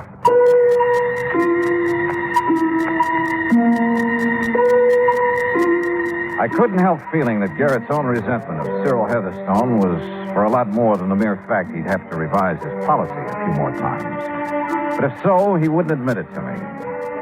Item 3, $1.25 taxi to the studios of WVGR. There I was escorted backstage, so to speak, to the control room. It was a small room, facing into the main studio through a large soundproof plate glass window, and it was loaded with complicated equipment. Before the control panel, with its knobs and keys and dials, sat Gordon Mitchell, the engineer, a nice-looking chap in his 30s. Through the window, we could see Heatherstone and the cast gathered around a table working on the script. Sit here right beside me, Dollar, and you can see and hear everything that goes on in there. Oh, well, sure. Thanks, Gordon. Is that microphone sitting in the middle of the studio there the one they use when they're on the air? Yeah, that's one of them. There's one over there beside all that equipment for the sound effects men. Oh, yes, I see. And then there's another one in that booth over against the wall. And what's that for? Two isolated for special voice effects, like a voice coming over a telephone, things like that. A filter mic. Oh, I see. And then the one hanging over the table where they're reading will be for the orchestra when it comes in later. Uh-huh. Say, you have a lot of stuff to balance when you're doing a show, haven't you? More knobs and dials and stuff. You see here? This knob controls the mic over their table out there. Listen, I'll fade them in. What, do the lines stretch out to the crack of doom? Who's that? Charlie Coverley. Plays one of the small. Well, what? Oh. Well, idiot! Well, you said to get everything we could out of the line. That I did. So I added a couple of words to make the speech sound You more... added to Shakespeare. Well, I thought... There we go, Dollar. No! Listen to his own words. To gild refined gold, to paint the lily, to throw a perfume on the violet is wasteful and ridiculous excess. Remember that and stop being ridiculous. You heard enough, Dollar? Yeah, I'll cut it off. A gentleman's son. Brother, he really tears into them, doesn't he? Believe me, that was nothing. Dollar, he's the most hated man in this town. So I've heard. Pretty fast dealer, too. You're not kidding. Yeah, he sure nicked me. How do you mean? All my savings. You know, invest in this Shakespearean festival. He'll get a sponsor. We'll all make $1 million. Well, if it wasn't for the beneficial finance company, I'd be on my uppers. That way, huh? And poor Charlie out there not only lost his shirt to Cyril, but his girl, too. That little blonde beside him? The one who's talking now? Yeah. Well, listen, I'll open their mic again. That's right, my dear. Go ahead. There's rosemary. That's for remembrance. Pray you, love, remember. What? And there is pansies. That's for thought. There's fennel for you, and here's some for me. We may call it herb bracelet Sunday. Wonderful. You make the role of Ophelia live. Oh, boy. If you don't quit pawing her, I'm going to... Silence! Unhand me, sir. I'm silent. Yes, Charles, you mustn't interrupt Cyril. You mustn't. Here we go. Yes. Where's your humility, Charles, before me, the master? Remember, 'tis common proof that lowliness in young ambition's ladder. Sorry, Dollar. I can't take it. Gordon, that guy is the most egotistical character I've ever seen. He isn't going to live long. Who are you thinking of? Any of that group out there. And the sound crew and the musicians. There isn't one of them hasn't got murder in his eye. I told the insurance... What were you going to say? Well, I sent a couple of notes to Cyril's insurance man. He's an old friend of mine. Oh? I didn't sign them because I didn't want to get involved. But I told him what I'm telling you. Somebody's going to kill that guy out there unless you were... Wait a sec. He wants you. Yeah. Would sit and gossip in there when there's work to be done? Oh, sorry, Cyril. Mr. Heatherstone. Irresponsible lout. This is a rehearsal. That talkback's too loud. First it's too quiet, now it's too loud. Sounds as though you're shouting at me, and that I will not have. Okay, sorry. Believe me, you will be sorry ere this task is done. Believe me, I am sorry. I ever got mixed Now, up. I shall rehearse my lines as Hamlet's father's ghost, that you may learn how Shakespeare should be read. The filter mic in order, Mitchell. Yes, sir. Right in the isolation booth. Very well. Then hearken, all of you, to the great lines from the lips and heart of a great actor. Notice the hair-shaped toe. Really likes himself, doesn't he? Look at those kids. Look at their eyes. See what I meant a minute ago? There's murder in them. Who's that came in the door, the back door of the isolation booth? Oh, that's one of the sound effects men. He takes care of it. Hi, boys and girls. How's the old... Silence! Whoops. Now, is this microphone on and working properly? Well, Mitchell? Yeah, it's on, but work a little closer to it, will you, and with a bit less voice? You tell me how to use a microphone? Now, quiet, all of you. Well, what's he waiting for? The mood, Dollar. The mood. Oh, come on, you old goat. I am my father's spirit, doomed for a certain term to walk the night, and for the day confined to fasting fires, till the foul crime done. Foul crime. Don't tell me he's forgotten his line. Hence horrible shadow. That's not the script. My drugs are quick. What is this? My dismal scene I needs must act alone. Past hope, past cure, past help. Wait a minute. I call upon the gods to Jordan, what's happening? I don't know, Dollar.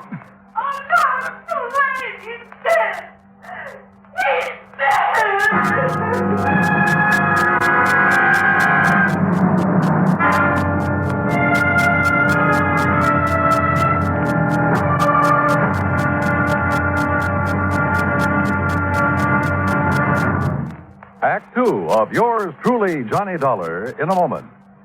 Who among us has not hoped for a better life?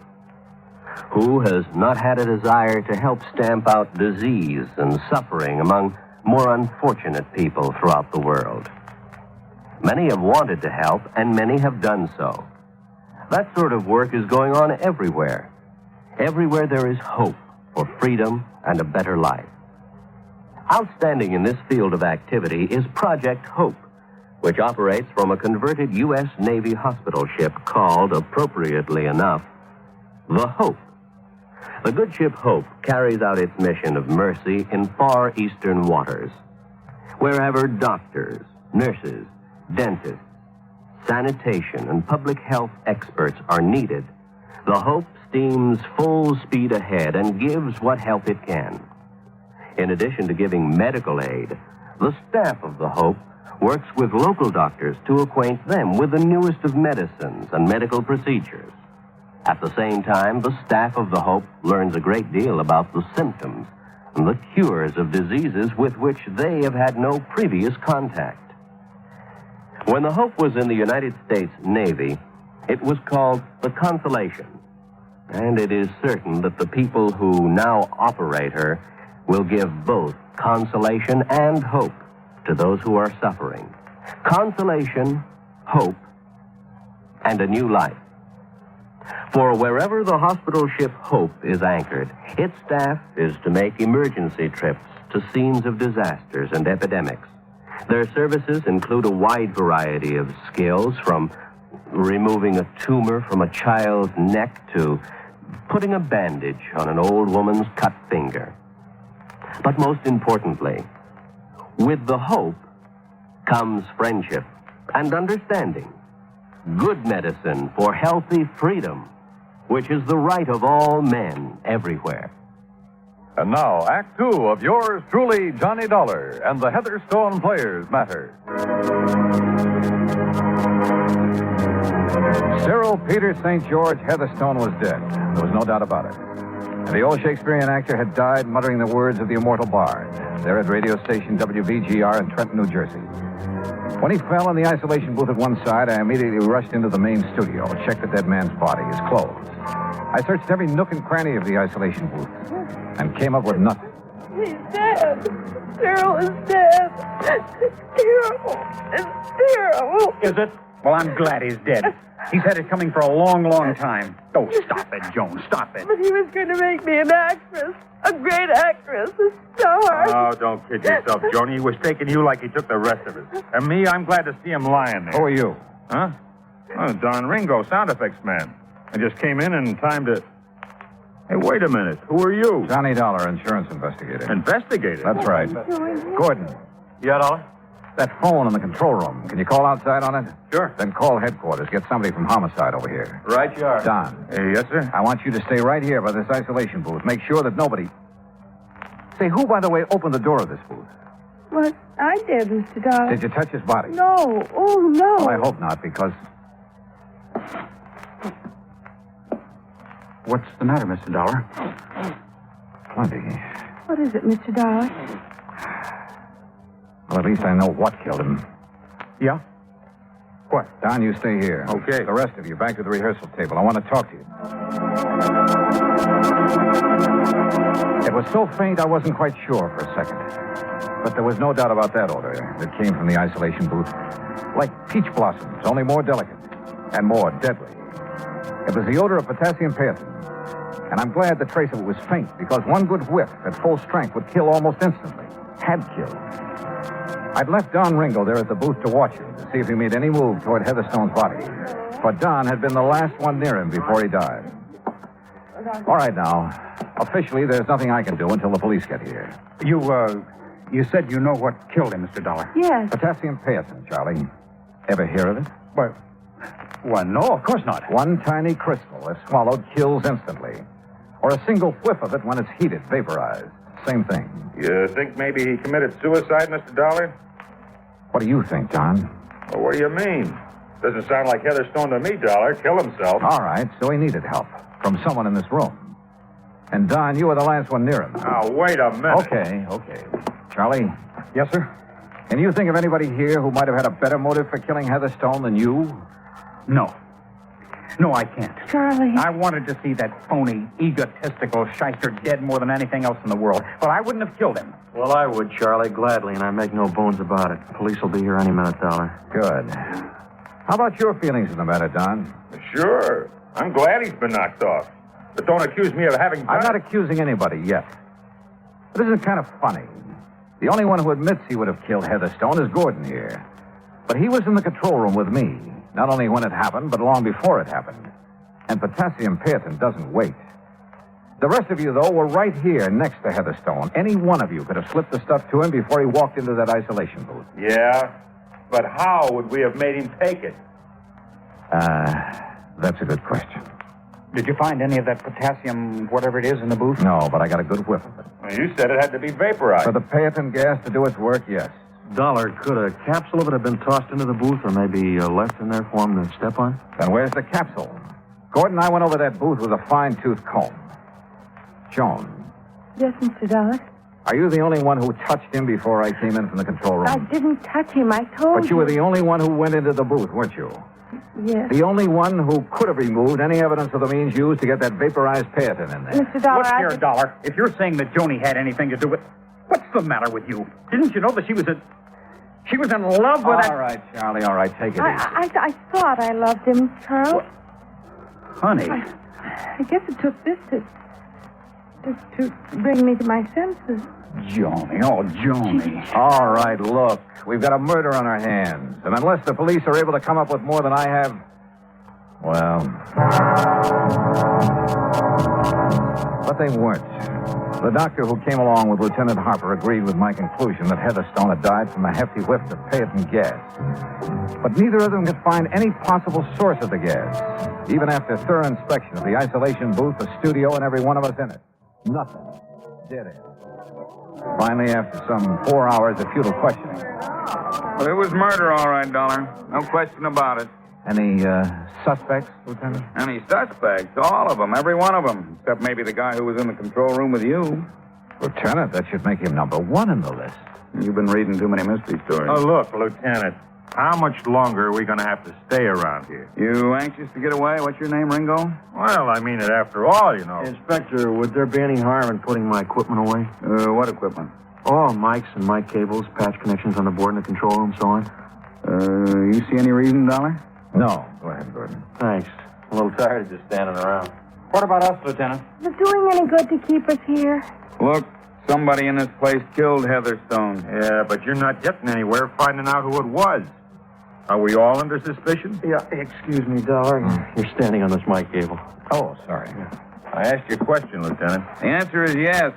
Yes, you're all under suspicion. But what good is keeping us here? You rather be locked up? Hey, excuse me again, Dollar. Now this cable. Oh, sure. Hey, now, wait a minute. That's the cable for the mic in that booth? Yeah, that's right. Hey, excuse me. Yeah, you go ahead and take it away. Gordon. Those mics all stay in the studio? Yes, sir. Oh, if you ever want to inspect them... Inspect them? What for? What? Oh, I didn't know. Maybe I know, Gordon. What? This cable to the booth mic. It's thicker than the other. Hmm? Oh, yeah. Probably an old one. Or maybe it's bigger because it has a couple of extra leads in it, extra wires. Yeah, the old one's dead. That's why... Come on, Lieutenant. Huh? You too, Gordon. Got a screwdriver? Sure. In my pocket. Here you are. Pliers, too, if you want them. But I don't understand why... Now, this mic in the booth. Oh, careful, Mr. Dollar. That's pretty delicate. Then you do it. Take the faceplate off this mic. Sure. But why? Yeah, Dollar. Potassium paetin. A crystal of potassium paetin vaporized in this booth. Oh, sure, but you going to tell me how? Well, maybe I'm just guessing, but I think so. Go ahead, Gordon. Yes, sir. Well, I still don't... Yeah, there you are. Well, there's the insides of it.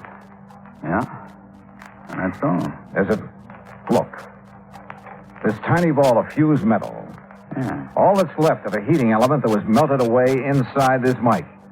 Thanks to the extra wires in that cable. Oh, it's probably just a little piece of stuff. Look at the color. A livid red. Typical of the action of potassium paetin on fused metal. Huh? On the heating element that was placed in the mic and destroyed by a surge of current through it. Hey, that color, that's right. You're right. Well, then... The one man who didn't hesitate to say how he felt about Heatherstone. Who said he would kill him. Who warned us. And the one man with an alibi because I was there in the control room with him. I suppose you disconnected the power leads to that cable when you went into the control room to call the police, didn't you, Gordon? Yeah, Mr. Dollar, you guessed right again. But it was a good try, wasn't it? No flight of angels will sing him to his rest. So, that was it. And the company will have to pay the claim. Expense account total, including incidentals and fare back to Hartford, $51.25. Yours truly, Johnny Dollar.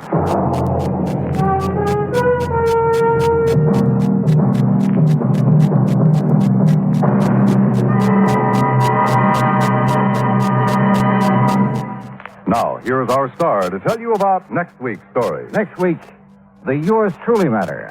And I give you one guess about the name of the victim. Join us, won't you? Yours truly, Johnny Dollar.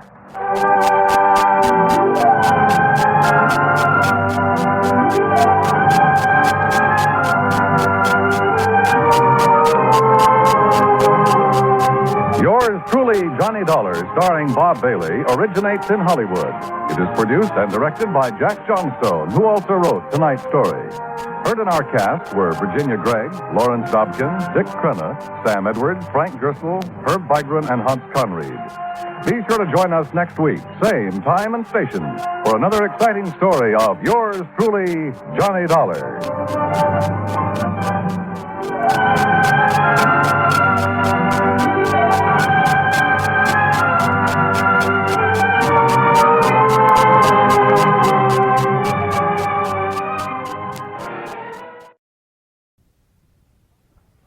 From Hollywood, it's time now for... Johnny Dollar. I love you. Hello? I said I love you.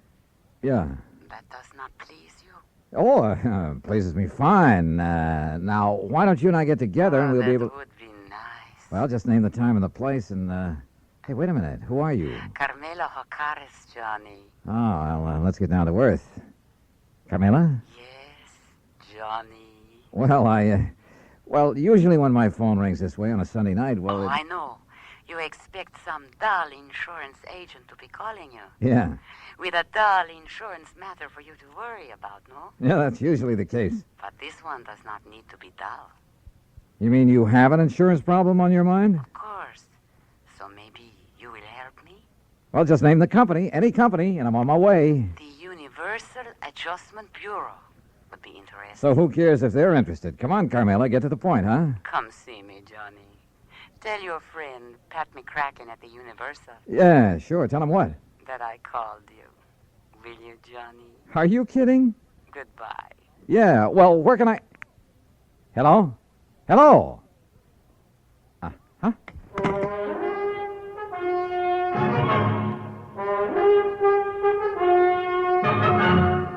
Bob Bailey in the exciting adventures of the man with the action-packed expense account, America's fabulous freelance insurance investigator. Yours truly, Johnny Dollar.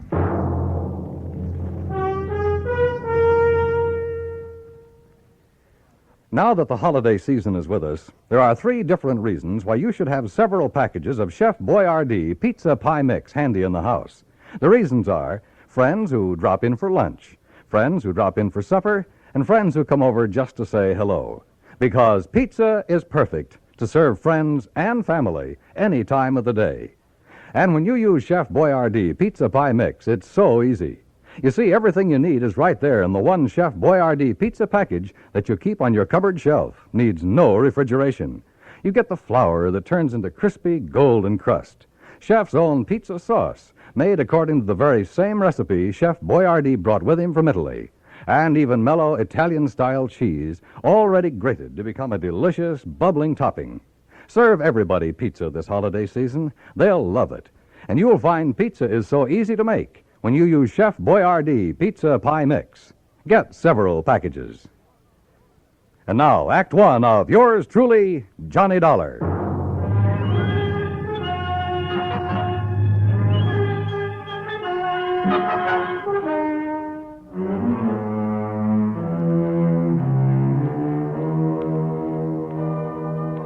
Expense account submitted by Special Investigator Johnny Dollar to the Home Office, Universal Adjustment Bureau, Hartford, Connecticut.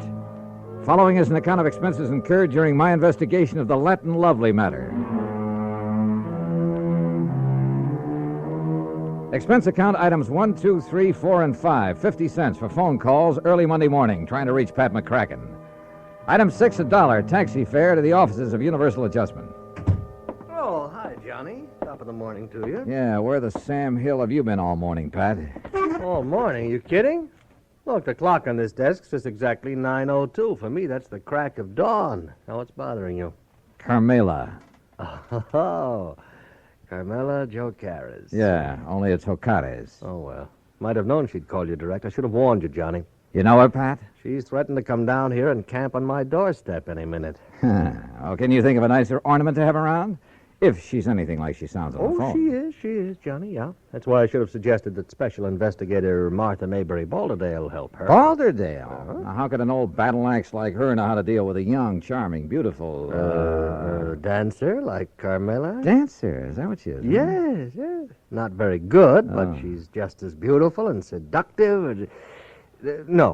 No, maybe I better stick old Lady Balderdale on. All right, Pat, quit the kidding and tell me what it's all about. Who's kidding? Well, where do I find Carmela, her address? Now, you see, you're already emotionally involved with her. You haven't even met her. Emotionally? Client relationship in our business should be entirely objective, Johnny. How can I possibly expect you to look at Carmela's insurance problem with an unbiased mind? Pat, All she'd have to do is bat those lovely big brown eyes at you a couple of Look, times. will you stop baiting me and tell me what this is all about? Emotion. All right. I got involved with this little Latin Lovely as a favor to the company that issued her the policy, Surety Mutual and Trust. What kind of a policy? Retirement. Pays her $50,000 when she's 45. Meantime, if she dies, her beneficiary gets the $50,000. So what's the matter with it? Well, like I told you, Johnny, she's a dancer. Nightclubs. Always has a partner. Some good young kid who can make up for her shortcomings. Only a different partner every month or so. Well, what's that have to do with her insurance? Well, she has the company name her partner as beneficiary. Oh, I see. And if she keeps changing her policy. Right. And by now it has so many riders attached to it, the company's running out of filing space. And what's more important, the cost of servicing this one lousy policy and the time that's been wasted on it. And the last time... Well, she's been so insistent you'd think she was planning to die tomorrow. Well, maybe she is. Why doesn't the company just stall on making some of these changes? Well, they've tried that. So what happened? She's on the phone every day, 2 or 3 times a day. Nobody has any peace. That's why they finally turned to me in desperation. And you said you'd have me talk to her. I did not. She asked for you. Why? How'd she even know about me? Oh, newspapers, some of the radio programs about the cases you've handled. Johnny, you're her idol. You're her dream boy. Oh, yeah, sure. But what to do about this? Well, you get her to settle with one beneficiary. Get her married, something like that, so her policy will stay set for a while. Yeah, married, even if you have to... Oh, yeah. You? Huh? Yeah. Oh, no, you don't. Not me. Oh, no. It's a great idea. Johnny, her address is 624 East 47th Street, New York. Now, you look, But just Pat. remember one thing. Universal Adjustment Bureau will not pay for your defense in a breach of promise suit, John. It's all the way or nothing. Oh, yeah, sure. Call me up sometime when you have a case for me. Sucker. Me, that is. Because of item 7, 1940, plane fare and incidentals to New York City, taxi from the airport to 624 East 47th Street, a nice modern apartment building complete with a uniformed doorman. Miss O'Carra's? That's right. Can I have your name, sir? Johnny Dollar. Oh, yes, of course. So, if you'll just give me her apartment number... And may I see your credentials, please? My credentials? Oh, sure. Why not? Here, take a good look. Well, seems all right. Thank you, sir. Now, look, she's expecting me. I know, sir. Then what's all this fuss about? Will you step into the lobby, please? Oh, sure.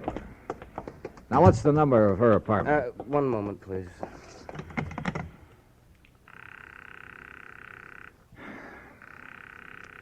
She is in, isn't she? Yes, sir, she is. I don't understand about answering the house phone, though. You're certain that she's in? Absolutely, sir. But why she doesn't answer... Where's her apartment? It's number 7 up the stairs. Come on, show me the way. Yes, sir. She only came in a few minutes ago. And nobody else has called on her? No, sir. Were all those precautions of yours on her orders? Yes, sir. She seemed to be fearful of something lately. Fearful? Right here, sir, number 7.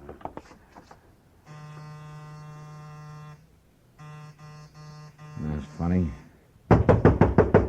Miss O'Carra's. Miss O'Carra's. Camilla. Listen. Now what? That sound inside. Well, there must be somebody You in got a there. passkey? Well, yes, sir. Come on, give it to me quick. But unless you have some authority, Mr. Dollar. I have all I need.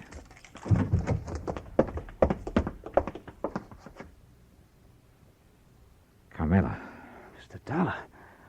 She's been killed. No, she's alive, all right. But that's about all.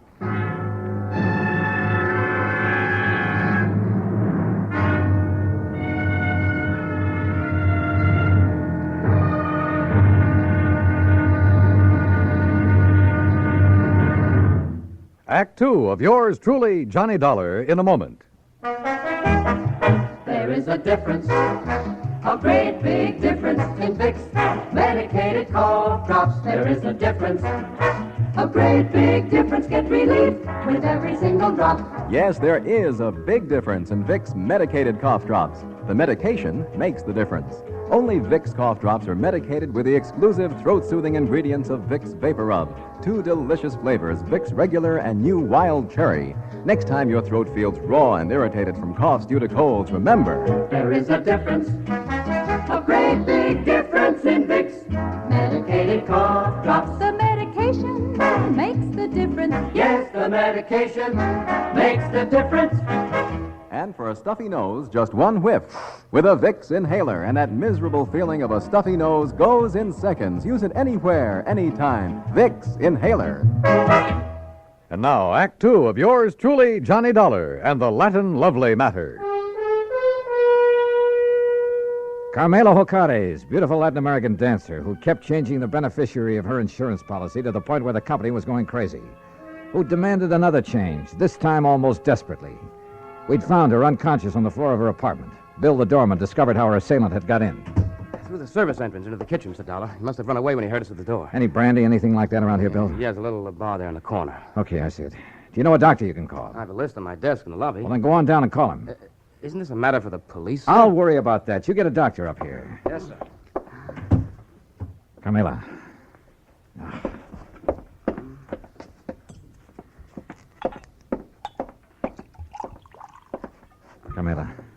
Carmela, here. See if you can drink this.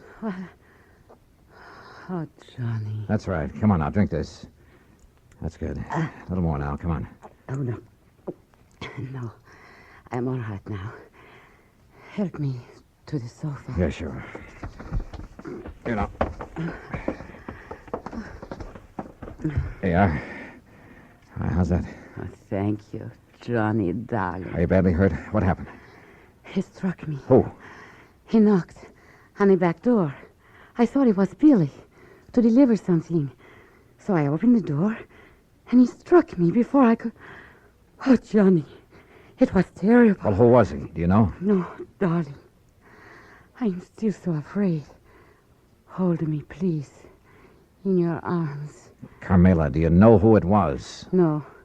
It was then he heard you and Billy at the front door. And you have no idea who it could have been? Well, he was short and dark and...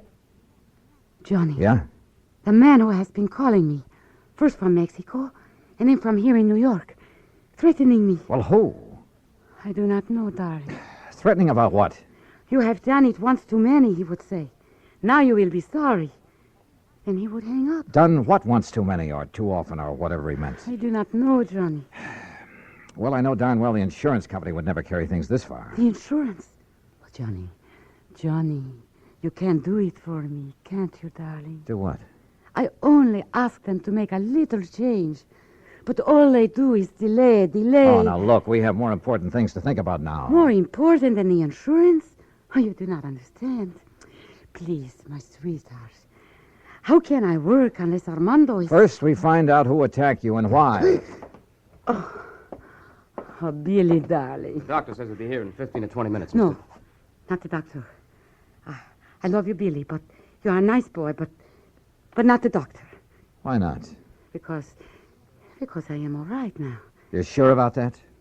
Carmela? Oh, yes, I am all right. You know, you recovered pretty fast. No marks on you. What do you mean? I wonder just how much of a beating you really took. Johnny, my darling, my love. Surely you do not think... No, I'm not sure what I think. Okay, Billy. Call off the doctor until I can find out what's what. Oh, thank you, my sweet. You do care about me. I love you. Oh, yeah, sure. And, Billy boy, you stay here until I get back. Yes, sir. My Juanito, where are you going? You know something, Carmela? I wish I knew.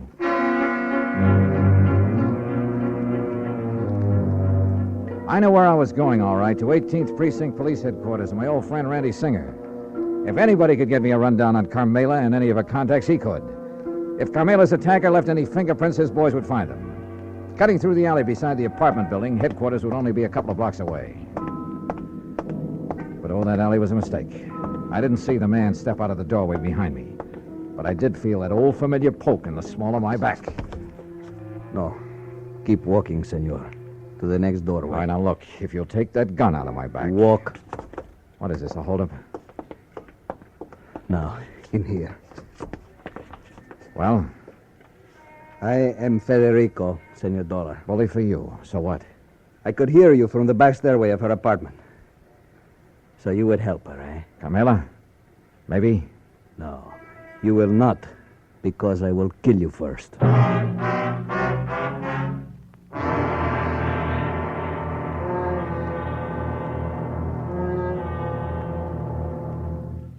Act 3 of yours truly, Johnny Dollar, in a moment. Smoke Kent, Smoke Kent, Smoke Kent with the micronite filter.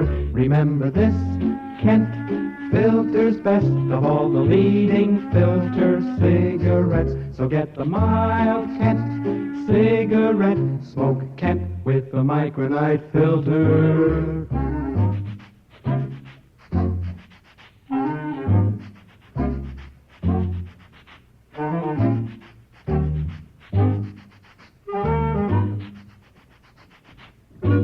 Remember this, Kent filters best of all the leading filter cigarettes. So get the mild Kent cigarette. Smoke Kent, smoke Kent, smoke Kent. What a wonderful feeling. Smoke Kent. And now, Act 3 of yours truly, Johnny Dollar and the Latin Lovely Matter.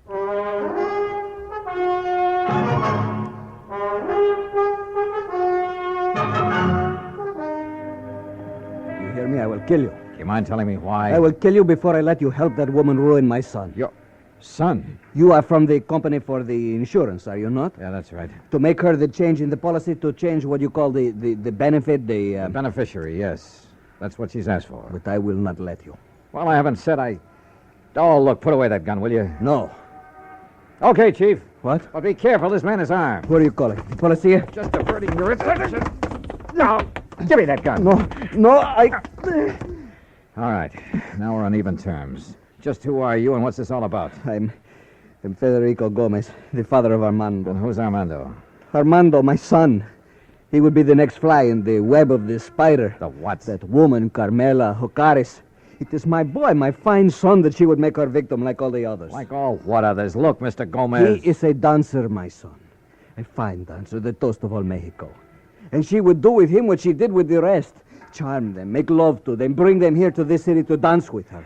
Unless I stop her. Well, I fail to see anything particularly... And like the others, my son would fall in love with her with all his heart, with all his soul, with all his mind. Yeah, I'm sure, And but... she... Oh, of course, she would prove her love for him with all the big insurance benefit. You mean that naming those lads in her insurance policy? Oh, now wait a minute. You do not know what 50,000 of your American dollars can mean to a young man fresh in his, what you call, career. Mr. Gomez. Is it not true? Well, yeah, it's a lot of dough to hold up in front of a young fella, but there's a big difference between that much cash and just a promise of insurance money. The eyes of a young man are easily blinded by this beautiful woman, amigo. She has blinded so many. They have danced with her and given her their money because they loved her. All right. But when she got their money, she was through with them. When they begged her to marry them, she spit on them. She turned them out. Pedro Fernandez, you know of him? No, I'm afraid I don't. Because of this woman, he killed himself. So it was with Jimenez, the son of my friend. But she will not do this to my son. And you honestly think the mere fact of a big insurance policy? Was it not true with Jimenez, with Pedro, with Angel, with all the rest? These were young men, amigo, like my son. Unwise to the world, unwise to a woman like this. Suicide? I will do anything to keep her from using that insurance to ruin my son. Senor. The more I live in this world, the more amazed I am at some of the things that happen in it. Things that are implausible, impossible, but that sometimes do happen. I can only beg of you. Humbly. All right, look, Mr. Gomez, I'm keeping this gun. By rights, I ought to have you locked up for poking it in my back for your attack on Carmela. But Where are you staying? At the Hotel de Glen Arms. I want you to go back there. Stay there until you hear from me. You will help me, senor. If you'll do as I say. Gracias, senor. Gracias. The scene with Carmela back in her apartment was not a pretty one.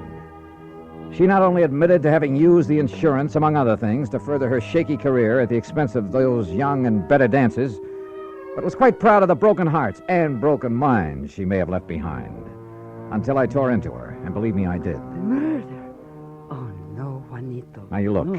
If you didn't murder those two young kids, well, you might as well have plunged in the knife yourself.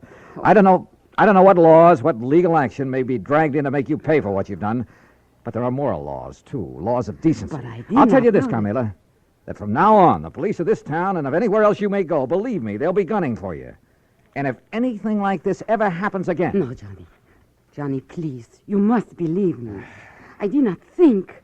I was thinking only about myself. I did not realize... Well, it's high time you did. Your insurance? Oh, baby, that's going to be canceled. Unless you can think of someone far away from your career to leave your money to, someone you can't hurt. Oh, Johnny, I promised. Don't you see? Never before has anyone made me realize what I was doing. I have only had to think of myself. By the time I left her, she was sobbing her heart out, promising that she'd spend the rest of her life making up for the things she'd done. And who knows, maybe Well, who knows? Expense account total, including incidentals and transportation back to Hartford. Johnny Dollar. Pat McCracken, Johnny. Oh, hi, Pat. Well, I just got around to finishing up my report and expense account on that Carmela Jocares thing last You can week. just forget the expense account part of it. I got what? No, for the life of me, I don't know how you did it. What are you talking about? The company just sent me a copy of the rider, Johnny, the last and final rider on her policy. Oh? Naming the new beneficiary, and absolutely, irrevocably, can never be changed again. Whom did she name, Pat? Some old childhood... Are you kidding? You! What? You sly dog. Hello. Hello. Well, I'll be... Yours truly, Juanito Peso.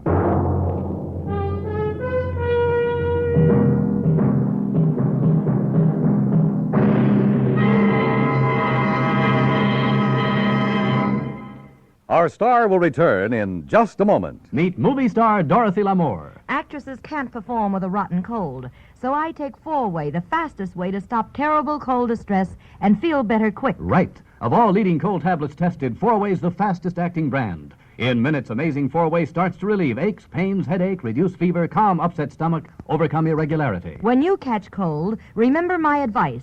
Take 4-Way, fastest way to stop these awful cold miseries. 4-Way, 29 cents. Now let me tell you about another fine product of Grove Laboratories. Imagine a shampoo so effective it gets rid of embarrassing dandruff with one lathering, but won't dry hair, won't split ends, won't leave a medicinal odor. It's wonderful new Fitch Dandruff Remover Shampoo. One lathering with Fitch removes dandruff, can brighten hair up to 35% too, without harsh medication. Only Fitch guarantees to do all this with one safe, easy lathering or money back. Contains no strong medication, so it's gentle enough for every shampoo. And then dandruff need never be a problem again. Fitch Dandruff Remover Shampoo, only 59 cents.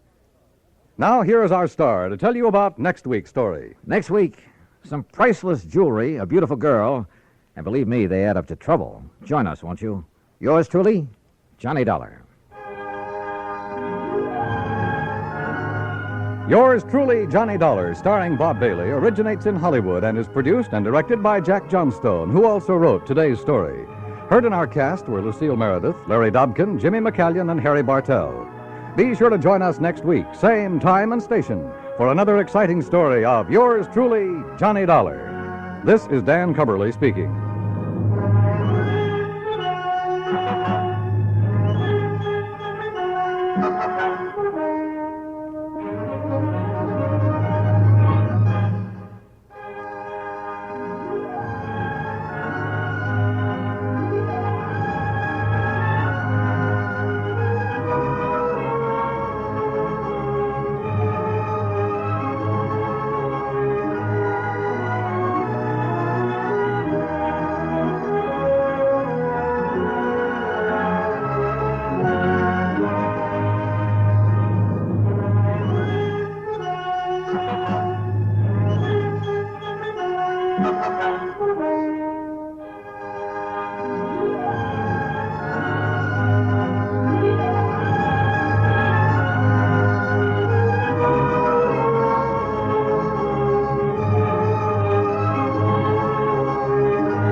From Hollywood, it's time now for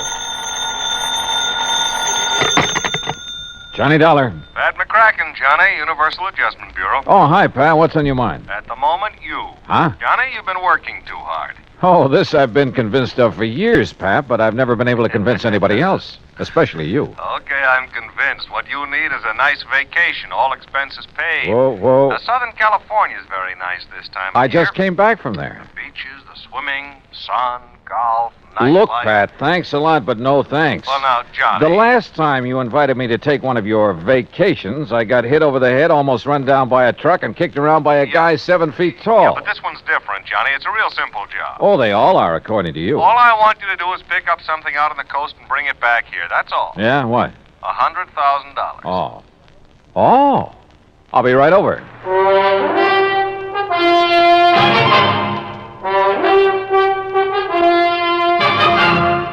Bob Bailey in the exciting adventures of the man with the action-packed expense account, America's fabulous freelance insurance investigator. Yours truly, Johnny Dollar.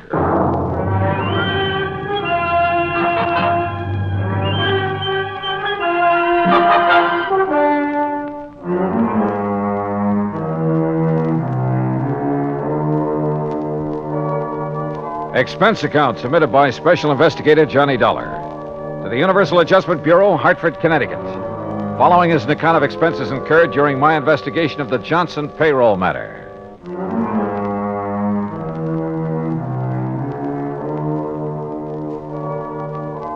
Expense account item 1, $1.25 cab fare from my apartment to the office of Universal Adjustment Bureau and Pat McCracken. Well, $100,000 made you prick up your ears, Johnny. Sit down. Okay, Pat. What's the deal? You hear about the Johnson payroll robbery last week down in New York? I read about it, but there weren't too many details. They got $100,000, and the payroll was insured by one of the companies we represent. How many in on the robbery, do you know? We're not sure. There were several. One of them was fatally wounded. Was he able to talk before he died? Yeah, just enough to tell us the plan was to split up after the robbery, meet in another city to divvy up the loot. Uh-huh. And you think it's out in California now? We also think one of the crooks may be trying to double-cross the others. Hiding out from them, maybe? That's the general idea. We got a call from Los Angeles this morning. Fellow wouldn't give his name, but he claimed he could give us a lead on the one who has the dough. For a price, of course. Oh. So you're to meet him in L.A. and find out what he knows, if anything.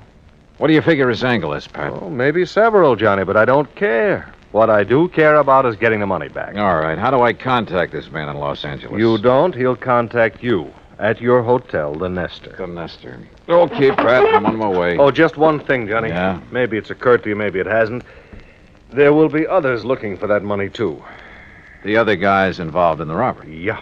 Of course, if you can get there first. I'll try. Oh, and don't bother telling me to be sure to get back here in one piece. That I'll really try to do.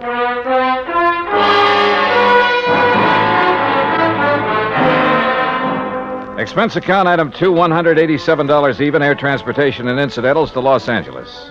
I've been told to stay at the Hotel Nestor, so I took a cab that's item 3, $5.50 from the airport. It was just getting dark as my cab pulled up in front of the place. Before I could get out, somebody got in. Oh, I'm sorry. I didn't know this cab was occupied. Well, that's okay. Welcome aboard. Here, I'll get out. Oh! It's okay. I've got you. Sorry, I lost my balance. Must have got my heel. You may be sorry, but I'm not. I can't think of a better way to arrive in a strange city than with a beautiful girl in your arms. If you'll let go of me. Oh, yeah, well, if you insist. Thanks. I'm sorry. Oh, wait a minute. You can have this cab as soon as I get my stuff out. Oh, that's all right. I'm in a hurry. I'll get another one. Goodbye. Oh, wait a second. I mean, after all... Oh, well.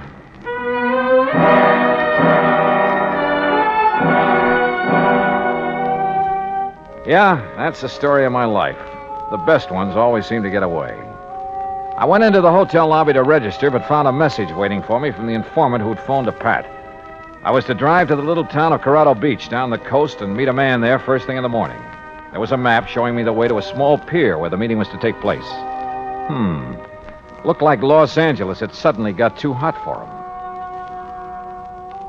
Expense account item 4, $50 to rent a car. I left word where I'd be, drove to Corrado Beach, and checked in at a motel. Then early next morning, I went out to the little pier. It was a ramshackle affair with a couple of beat-up boats tied to it and an old character fumbling with the door of a little bait shack. I went over to him. Hi. Morning. Having trouble? Yeah, some kid's been monkeying with this lock. You want some bait? No. This is one trip I didn't come to fish. How is it, by the way? Fishing? Yeah. Fine. Oh, just my luck. No, I'm supposed to meet somebody here. Oh, it must be that fellow out there. He was already there when I got here. Oh, where? Oh, you see that boat, the bottom side up on the pier near the end? You mean the man sitting beside it? Yeah. Got himself a fishing rod, looks like. Could be he wants some bait. I'll walk out with you and see if you don't mind. Oh, not at all. So the fishing's been good, huh? What have they been catching? Oh, quite a few bass last couple of days. Off the pier? Yeah. There's some kelp beds in close. Brings them in around here. Funny. Your friend there, you don't seem... Hey. Asleep, I guess. Hey, watch out. He's slipping. Grab him. I got him. But... Hey, mister. Mister, he isn't sleeping. That's right. He's dead.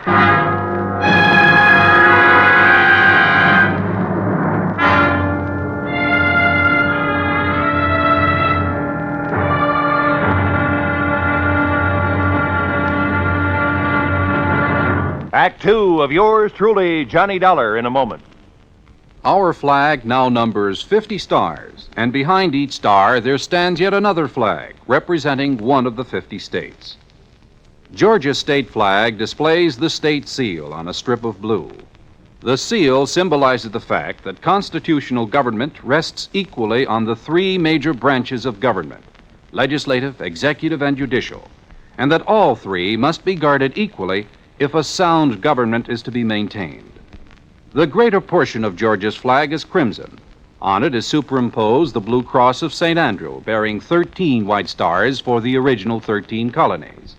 This cross, made in the form of saltire or X, was adopted from the national flag of Scotland. Georgia's state flag, the flag of the fourth state to enter the Union, was adopted in 1956. And now, Act two of yours truly, Johnny Dollar, and the Johnson payroll matter.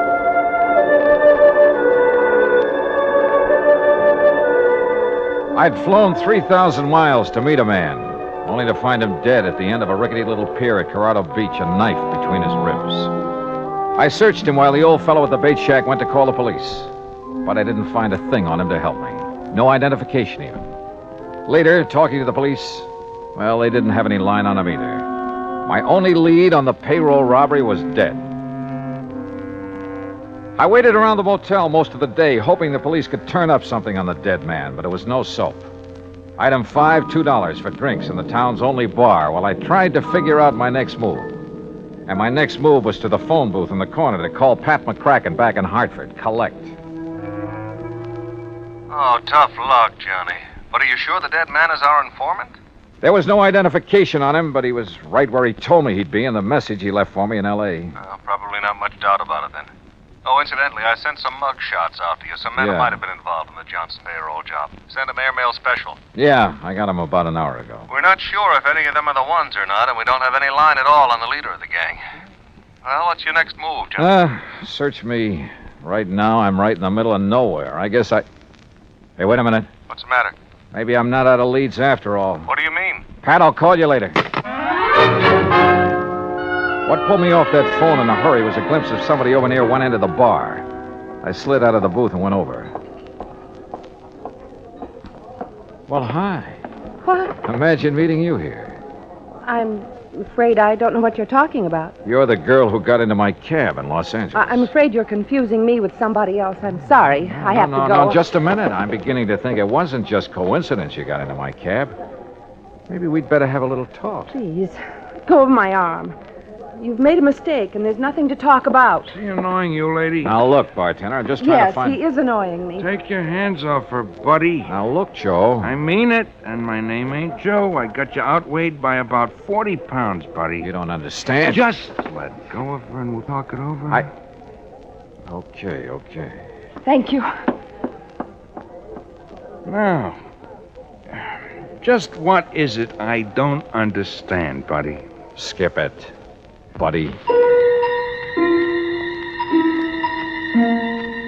So she got away from me. I grabbed my top coat off a hook and stepped outside the bar. It was damp and foggy out there. I put on the coat and started looking around for her, but it was too late. She was just plain gone. Then, walking along with my hands in my coat pockets, I realized there was something in one. A key to a motel room, but not mine. Funny. Then I remembered I'd had the coat beside me in the taxi when the girl climbed in back in Los Angeles. Yeah, she could have slipped it in the coat pocket then. But why? Now, that's what I wanted to find out. I looked up the motel. It was about a mile down the highway from mine, room 7. Yeah, the key fit all right. Then as I opened the door, I realized I had company right behind me. Freeze, Dollar. Huh? Who are you? Never mind. Inside. Move. Okay. Get that blind down. Okay. Oh, wait a minute. Your face looks familiar. Yeah, those mug shots McCracken sent me. You must be Slattery. Bright boy. One of the guys they suspect of pulling the Johnson payroll job. Too bright for your own good, Dollar.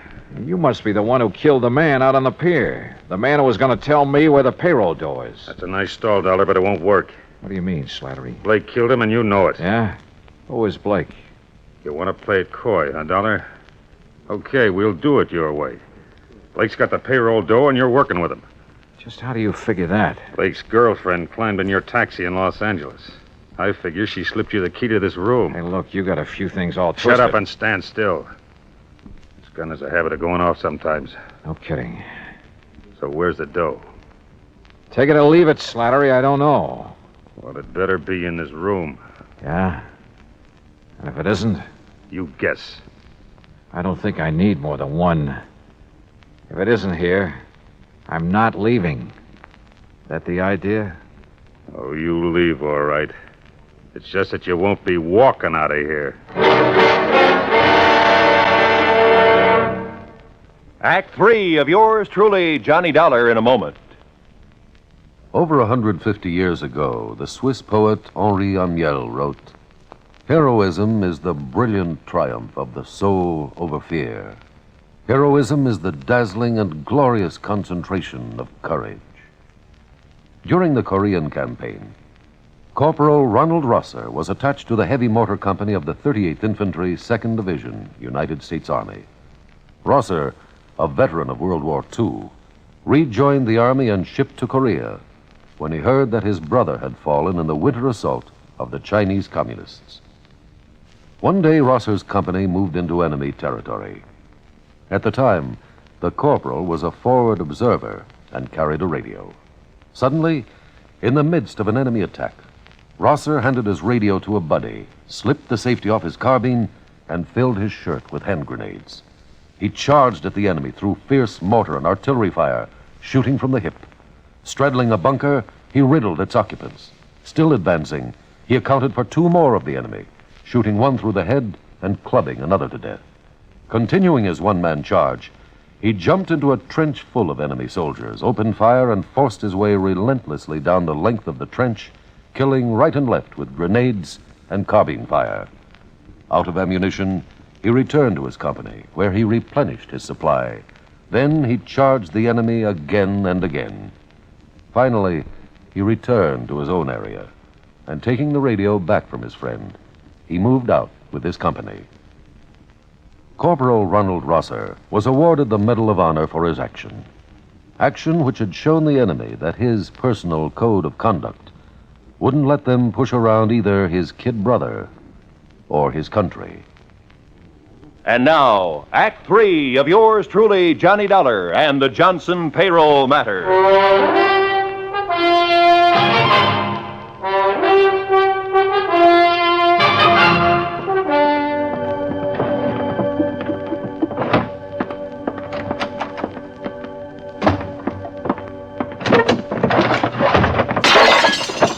Now, look, Slattery, you've torn this motel room completely apart. Obviously, that payroll money isn't here. That's right, Dollar. So now you're going to tell me where it is. Oh, brother, you take a lot of convincing. I told you I don't know.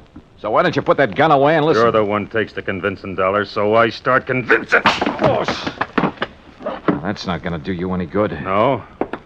Well, for sure it's not going to do you any good, so... Now, wait a minute, look. Look, I'll give you the whole story. And I'm supposed to believe it, huh? Staring down that gun barrel, I'm not about to lie.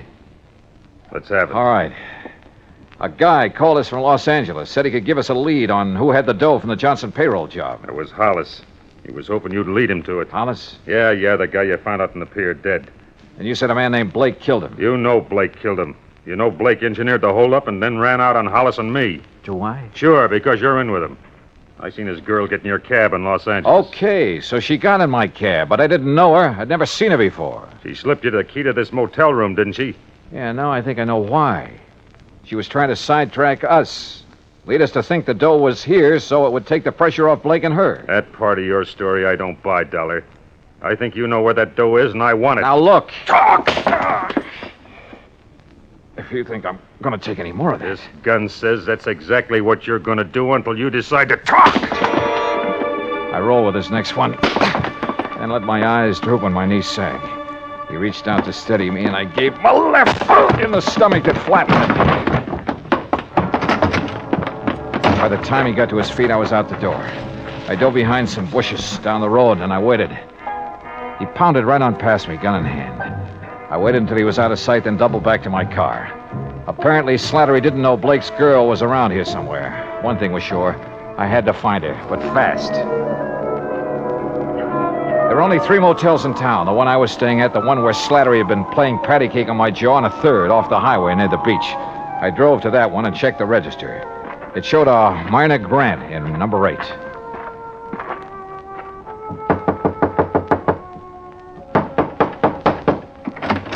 Oh, Hello, Myrna. no, please get out. Oh, no, sorry. But we're going to have that talk right now. I tell you, you've made a mistake about me. Oh, come on. Drop the act, Myrna. I know you're Blake's girlfriend, that you slipped that motel key in my coat pocket in L.A. to get me off the trail of the Johnson payroll money. The what? I also know that Blake masterminded the robbery and double-crossed his buddy, held out on him. Oh, I guess I knew it must be something like that.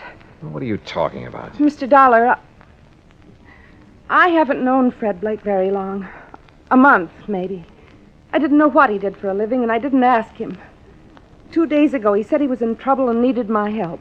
He wanted me to slip that key into your coat pocket in the taxi in Los Angeles. To take Slattery off his trail. Then he told me to meet him here at the beach. When I saw you in the bar a while ago, I got panicky. I didn't know what to do. But that's all I know about it. Mr. Dollar, I didn't know Blake was a criminal. Honestly, I didn't. Yeah? Now, will you help me find him? Yes, I will, Mr. Dollar, if I can. The trouble is, right now, I don't know where he is any more than you do.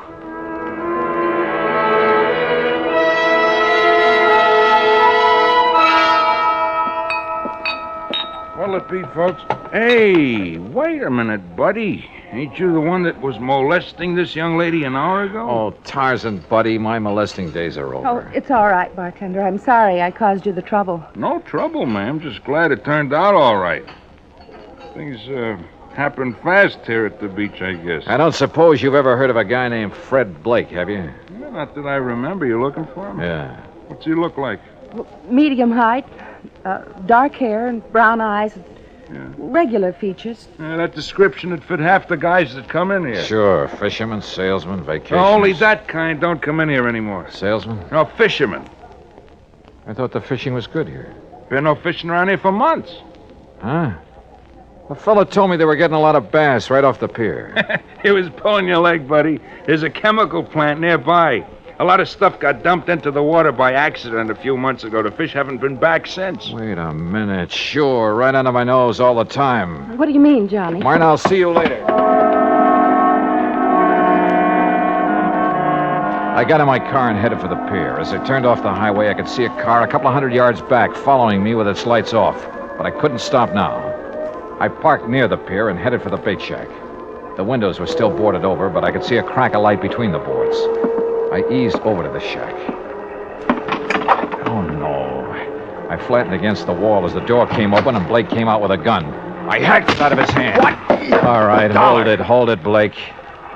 Well, the fisherman's friend, huh? Look. You killed that guy on the end of the pier just before I showed up this morning. You didn't have time to leave, so you covered by making like you worked here. Then it occurred to you this was a pretty good hideout until Slattery got off your trail. Look, maybe we can make a deal, Dollar. Oh, we're going to. You turn the stolen money over to me, and I turn you over to the police. Drop your gun, Dollar. Huh? Drop it. Okay, Slattery. Hello, Blake. Glad to see me. Look, Slattery, I wasn't trying to cross you. I was going to get in touch with you when things quieted down. Sure you were. Let's have the dough. All right, it's in the shack. Blake half turned, and I saw his hand slide into his coat, a second gun. He whipped it out, but Slattery had seen it too. He got Blake, but his eyes were off me for a lucky second.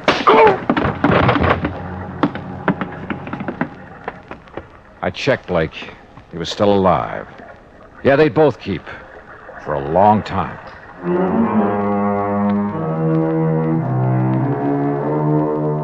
Item 6, $174 even, air transportation and incidentals back home. Expense account total, $526.50. Remarks? The payroll money is back where it belongs, and Slattery and Blake are back where they belong, with Blake facing a murder rap to boot. Funny, I probably wouldn't have nailed him if he hadn't told me that phony story about the fish biting near the pier. Teaches me a lesson, Pat. I'm not going to tell any more fish stories. They can kill you. Yours truly, Johnny Dollar.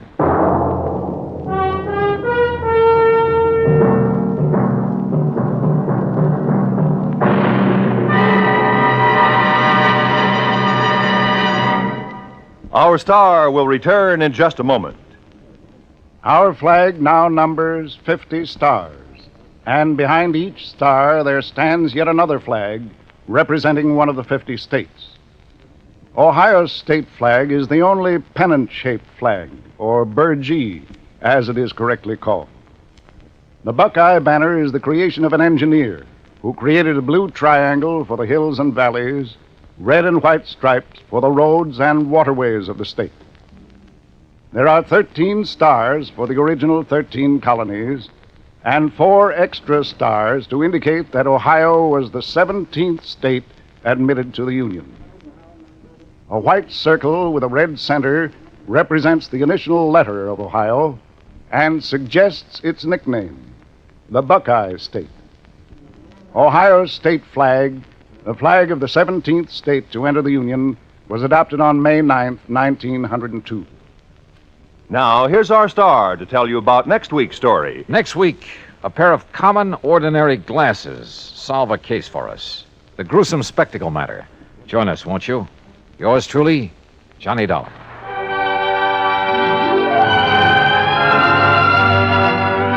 Yours truly, Johnny Dollar, starring Bob Bailey, originates in Hollywood and is produced and directed by Jack Johnstone. Today's story was written by Robert Stanley. Heard in our cast were Virginia Gregg, Lawrence Dobkin, Forrest Lewis, Shepard Menken, and Frank Gerstle. Be sure to join us next week, same time and station, for another exciting story of yours truly, Johnny Dollar. This is Roy Rowan speaking.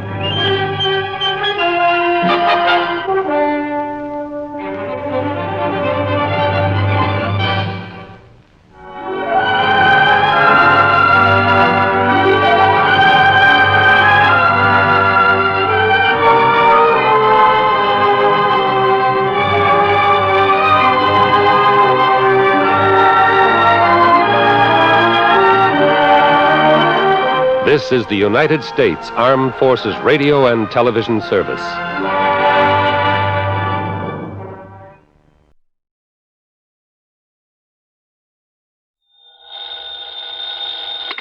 Johnny Dollar. Henry Bascom, Johnny, at Four State Insurance Company. Well, hiya, Hank. It's been a long, long time. Yeah, I know.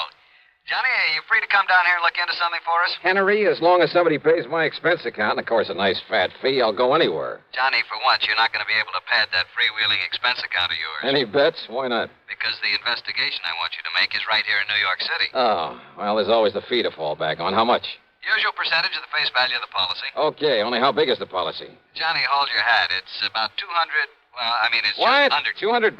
Johnny. Listen, Hank, my cut on a policy as small as that wouldn't buy me a sandwich and a cup of coffee. No, listen. And I suppose you'll question every penny I put on the expense account. Look, you didn't Why let don't you me- just pay it off and save you and me and the company a lot of time, labor, and soap? What kind of a policy is it? Straight life. Huh? But listen, you didn't let me finish. The face value of this policy is a little under $200,000. 200. Oh? Yeah. Well? Hank, my buddy, my bosom pal, for an assignment like that, for the nice commission it's going to pay me, I'd walk to New York. Only maybe you better grab a plane or a train instead. Right, I'll be there.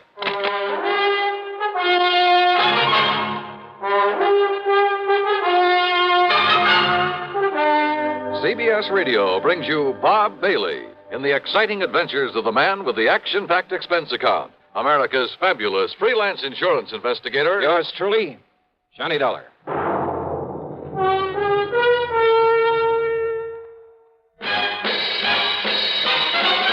Are you smoking more now, but enjoying it less?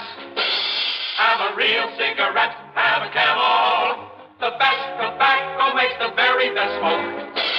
Have a real cigarette, have a Camel. Are you looking for flavor and mildness? Have a real cigarette, have a Camel. The best tobacco makes the very best smoke. Have a real cigarette, a real cigarette, a real cigarette, have a Camel. If you're smoking more today, but enjoying it less, try Camels. The Camel blend of costly Turkish and domestic tobaccos has never been equaled for rich flavor, easygoing mildness, real smoking satisfaction every time you light up. The best tobacco makes the best smoke. Have a real cigarette, a real cigarette, a real cigarette, have a Camel. And now, Act One of yours truly, Johnny Dollar.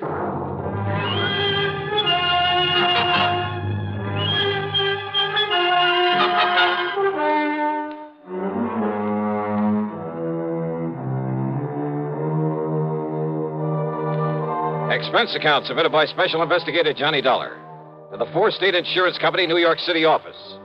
The following is an account of expenses incurred during my investigation of the evaporated clue matter.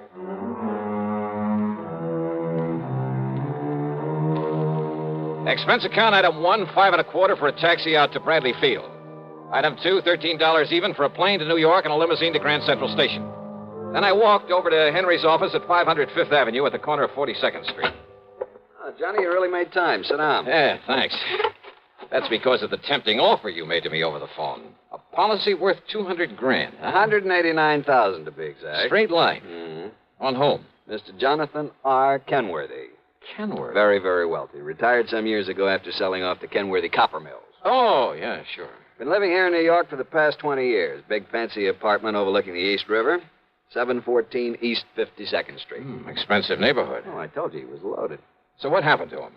He was murdered, Johnny. Oh? Yeah. And who was the beneficiary of this nice, juicy hunk of insurance? His grandson, Carlton M. Kenworthy. And that's the answer to your next question, too. Now, what do you mean by that? I was going to ask you if you or the police have any idea who might have killed him. Yeah, that's right. And I told you, this young Carlton Kenworthy, his grandson, who is also the sole heir to all the rest of his estate. Oh, no, wait a minute. That's a pretty strong accusation, Hank. You have any proof? None whatsoever. Nor have the police. But I take it you figure that Carlton had the motive and the opportunity. And a perfect alibi. Oh? Yeah. Then what makes you think he did it? And the police, too? And the police, too. Well? Motive, Johnny. It's as simple as that. All right, keep talking. It's simply that nobody else in the world could possibly benefit by old Mr. Kenworthy's death. Well, now, Hank... Plus the fact that he had no enemies. None whatsoever, Johnny. You sound pretty sure of that. I am. I not only knew him, but I knew a great deal about him. Oh, but after all, a man who's been head of a company as big as Kenworthy Copper Mills, you know, some disgruntled employee with some imaginary grievances. Over 20 years ago? Well... But even if he'd only retired from that business last month, I'd still say no. Kenworthy was one of the best-loved men I've ever heard of. As for his employees, why, they're the ones he left the business to. He never had a strike, any other kind of labor troubles, despite the size of his plant, because he treated every one of his employees like one of his own kids. This sounds pretty unusual, Johnny, I know. But he was an unusual man. Oh, I see. But now about this grandson, Carlton Kenworthy. Well, about as useless a hunk of human being as I've ever seen. How old is he? Oh, 30, 32 or 3. What's he do for a living? Well, that's the point. He doesn't. Nor has he ever done anything. Despite the fine education, all the world travel his grandfather lavished on him. Johnny, if you want a perfect definition of a playboy, I can give it to you in 3 words. Carlton Manson Kenworthy. And he gets the whole estate as well as the insurance. He's known in every nightclub on Manhattan Island. He and that Leach Allen something or other who pals around with him. Allen? Yeah, Barker or Baxter or something. Theaters, nightclubs, expensive restaurants, all the racetracks when they're open, wherever they're open. And they toss money around like confetti. Where does Carlton get it? From his grandfather, who's always sponging off. What about this pal of his? It's Allen, whatever his name is. Barker. That's his name, Alan Barker. Well? He sponges off Carlton. Oh, they're quite a pair, Johnny. Well, did the grandfather approve of this kind of stuff? I don't think he really knew what was going on. According to the old man's attorney, who is a friend of mine, he was led to believe that Carlton was investing in various business ventures. The point is, the boy needed money. And the surest way of getting it, plenty of it, was by having his grandfather dead. Yeah, well, you've built up quite a case, Hank, but it still isn't enough to hang him, not by a long shot. Have the police been able to pin anything on him? Not yet, apparently. I told you he has a perfect alibi. When did it happen? Last Tuesday. Who's handling the police investigation? Lieutenant Randolph Singer at the... Randy Singer? Great. Randy just happens to be one of the best homicide men in this fair city of yours. Well, he certainly hasn't Hey, impressed listen, me. if they've got him working on it, and if you have got a case against Carlton Kenworthy, Hank, I'll see you later. Where are you going, Johnny? Over to see Randy Singer.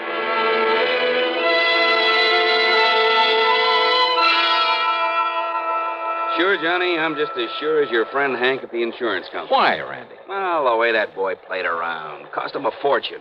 Even more than his grandfather gave him. You're sure of that? What do you mean? Well, the way I get it, Grandpa gave him plenty. Yeah, but Carlton is up to his ears in debt. Every time the boys raid a plush gambling joint, there he is. He and that hanger-on of his, Alan Barker. Like peas in a pod, those two. Then he probably welcomed the raids. Sure. Probably kept him from having to pay off some of his losses. Yeah, he's still in up to his ears. And as long as he's the only one who could possibly benefit from Grandpappy's death, as long as we're sure that nobody else had any reason for killing him, and we are... How and when and where was he killed? Tuesday night in his apartment. He was struck on the back of the head with a heavy wrought iron poker from the fireplace. One good wallop, and he was done for.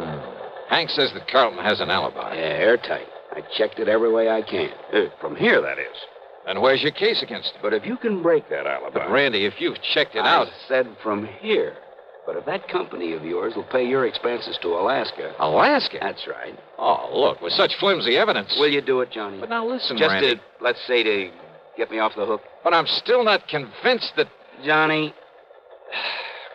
Okay, Randy, sure.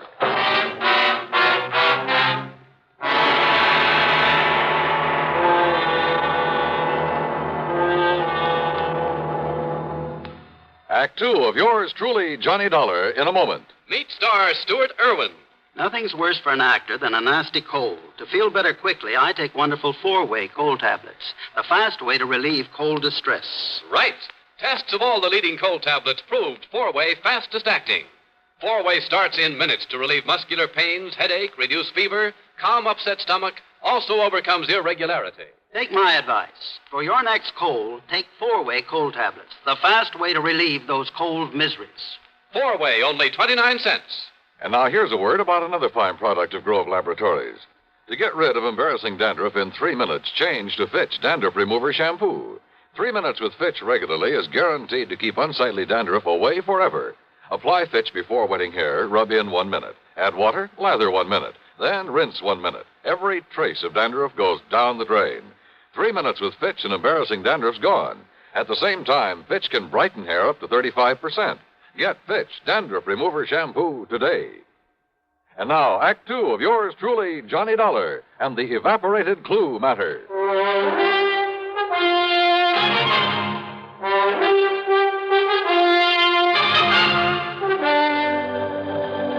But why Alaska? Because that's where Carlton Kenworthy says he was when his grandpappy was murdered. Well, Randy, that ought to be easy enough to check out. So I did, Johnny. He made the airline reservation. He was aboard the plane. He got the Juneau on Monday afternoon. He got himself a room at the Baronoff Hotel. You checked that with the hotel? By telephone. Why was he up there? Who knows? But the hotel says he was. Well, what did he do with himself? Apparently took in some of the night spots and flew on back here on Thursday morning. Checked him all the way through. And his grandfather died on Tuesday. Oh, Parker. Here's the report on that poker, Lieutenant. Oh, good. The prints were pretty badly smudged, but they managed to nail down a couple of them. Oh? Whose? Yeah, look at this, Johnny. Yes, sir. One print from the deceased and a couple made by Carlton Kenworthy. Yes, sir. And why not, Lieutenant? What? Kenworthy. After all, as I told you several times, I've often made up the fire for my grandfather there in his apartment. So is there any reason why my fingerprints shouldn't be on that poker that was used to kill him? He's got a point there, Randy. Well, listen. Of course I have. The fact remains... And didn't this officer say the prints of both myself and my grandfather were badly smudged? Yes. So, whoever did it wiped off his own prints and part of ours. Quite possible, Randy. The fact remains, The fact Kenworthy. remains that I was in Alaska when my grandfather was murdered. Why, Carlton?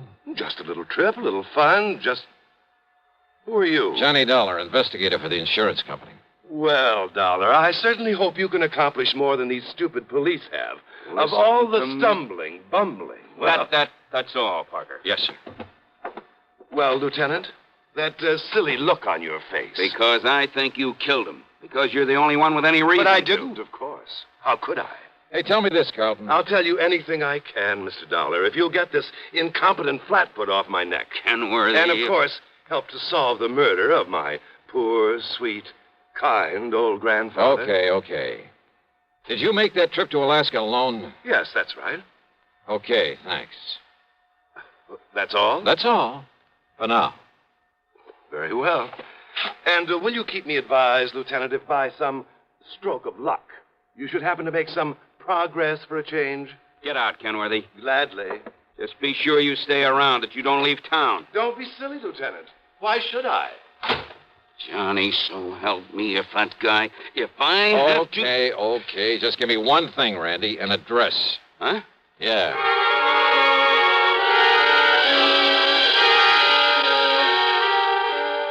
I could see why Randy'd harbor no love for Carlton Kenworthy. His attitude there at headquarters got under my skin, too. Expense account item 3, $1 even for a cab to Alan Barker's apartment. And I saw immediately why Randy had said they were like two peas in a pod, despite the fact Carlton was a good deal huskier. They were so much alike, I wondered if there was some blood relationship. Hardly, Mr. Dollar. We're simply good friends, that's all.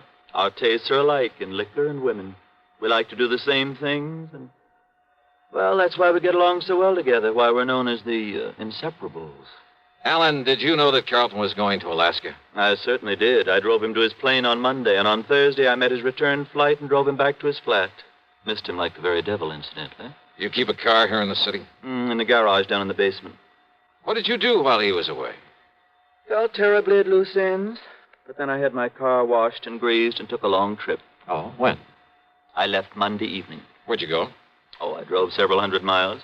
Took little side roads and byways that probably aren't even on the map. Think perhaps you could retrace your route? Good heavens, no. Oh, I did end up somewhere near Albany before starting back Wednesday morning. Uh-huh. Did you stay in Albany? My memory's a bit vague, Mr. Dollar, but I'm quite sure I didn't. Well, where did you stay over? Well, this may sound fantastic to you. Where? But I haven't the least idea. I took a couple of bottles with me. And they, coupled with the fact I was in completely unfamiliar country and that at night one little roadside motel looked as good as any other, well, I just don't know. You know, you make things sound pretty bad for yourself, Alan. I beg your pardon? Considering the way you've been sponging off Carlton Kenworthy, well, offhand, I'd say you had as much reason to want his grandfather out of the way as he did. I beg your And without pardon. a very good explanation of your whereabouts at the time of the murder. Now, look here, Dollar. But you know something?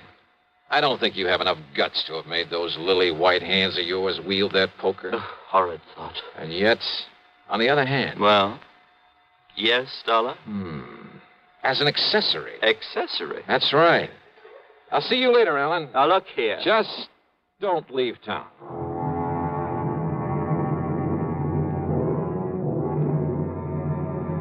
Carlton? Possibly. Alan? Well, I don't know. I don't pretend to be an expert judge of character. But I'd swear that Alan wasn't capable of killing a man. And yet, as Randy had said, unless we could somehow break Carlton's alibi. And then I got an idea. It would take time. It would be expensive. But with $189,000 of insurance involved, yeah, I decided to take a flyer. Stick my neck out all the way.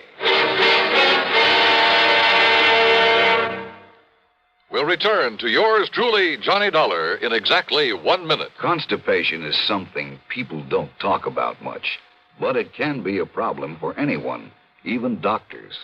And when constipation occurs, it's interesting to see just what doctors consider important about a laxative they might use or recommend. Well, a majority of the doctors we heard from had this to say. A laxative should be effective, gentle, as close to natural acting as possible, and a medicine that can be used with complete confidence. Now, X-Lax has been popular with many doctors and millions of people over the years because pleasant-tasting chocolated X-Lax is effective. Overnight, it helps you toward your normal regularity. X-Lax is gentle. Next morning, it gives you the closest thing to natural action. And that's why many doctors and millions of people use X-Lax with complete confidence. X-Lax, the laxative that helps you toward your normal regularity gently, overnight. Is X-Lax in your medicine cabinet? And now, Act 3 of yours truly, Johnny Dollar. Expense account item 4, $489.54. That's a round-trip plane ticket to Juneau, Alaska, by way of Seattle, Washington. It wasn't until we got there that I suddenly realized I'd been pretty stupid. In spite of the fact that Alan looked very much like him, I should have taken along a picture of Carlton Kenworthy. And certainly I should have taken along a set of his fingerprints for comparison with any I might be able to pick up, or even a sample of his handwriting. But I didn't, so I'd have to work things out the best I could. Item 5, $10 for miscellaneous taxi fares. Item 6, $10 for a room at the Baranoff Hotel. And yes, I got the same story Randy Singer had about Carlton's having been there, having spent plenty of time at the bar and the bubble room, at nightclubs all over the town. But then it was item 7, $8.50 for some drinks and dinner in the main dining room that finally did the trick. Yeah, that pointed out the one small, seemingly insignificant way in which I could either prove or disprove Kenworthy's alibi. Believe me, seldom has the solution of a murder case hung on such a slender thread. Anyhow, less than 36 hours after I'd left New York, I was back at Idlewild Airport. Item 8, 10 cents for a phone call to Randy Singer. Item 9, $7.50 for a fast taxi into 18th Precinct headquarters. Johnny, where you been anyway? Did you get in touch with Carlton? He's right here in my office. Good boy, Randy. Well, hello, Carlton. Ungodly hour to drag a man out of bed and over here. Yeah, have a bad night of it? Alan and I did do the town a bit. Have you found some lead, I believe you call it, on the killer of my grandfather? Yeah, maybe. Do you mind if I sit down? Maybe you'd better. Where were you when your grandfather was murdered? Why, I've told you, Juneau, Alaska. You know Alaska pretty well? I know nothing about it. This is my first trip and a very brief one. You stayed at the Baranoff Hotel? That's right.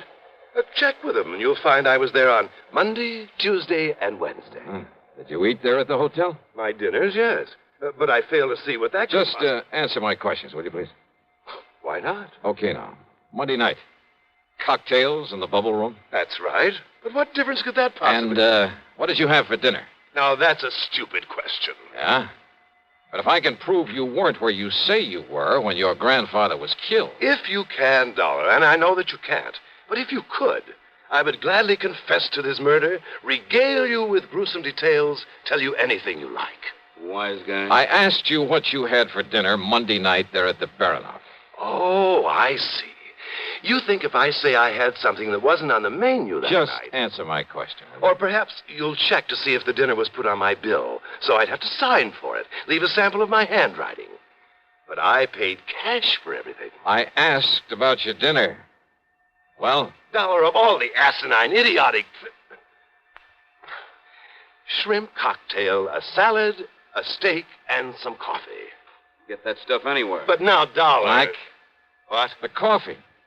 Really, if this is detective work, if this nonsensical questioning... Well? No, Mr. Dollar. I had my coffee with cream and sugar. Oh, you ordered cream? I used the cream that was on the table. Look here, now, of all the silly, absurd, childish Cream was on the table? Of course it was. Real cream? Yes, and the sugar was real sugar. That's beside the point. But what you hope to gain by all this, stupid... Oh, you mean you solved this heinous crime without knowing about the sugar, little boy? That's right. Because you'd already told me you were never there. What? Because Alan went up there instead, didn't he? Using your name to establish an alibi for you. Now, what miraculous deduction leads you to... Because of your certainty about that cream on the table. Of course I'm certain. Doesn't any decent restaurant put cream on the table? No, not up there. What? What's that, Johnny? But he didn't tell me that. I don't know why, Randy. Maybe no big dairy farms yet. Maybe just plain habit. Maybe they like it better. Dollar, how did you find out But about on that? every table, even in the best places, you'll find no cream. But a little can of evaporated milk. Like to check on it? Well, I'll be doggone. It was Alan. Did Alan tell you that? Did Alan give me away because he thought he could get the money if I knew he was my friend only because of the money I could give him, but listen, He's as guilty as I am, Mr. Dollar. Is he? Of course he is, because he helped me kill my grandfather. Well, isn't he? I'll prove it. I'll prove I couldn't have killed him without his help. Do you hear me, Dollar? Do you hear me? You think that's going to help you in court?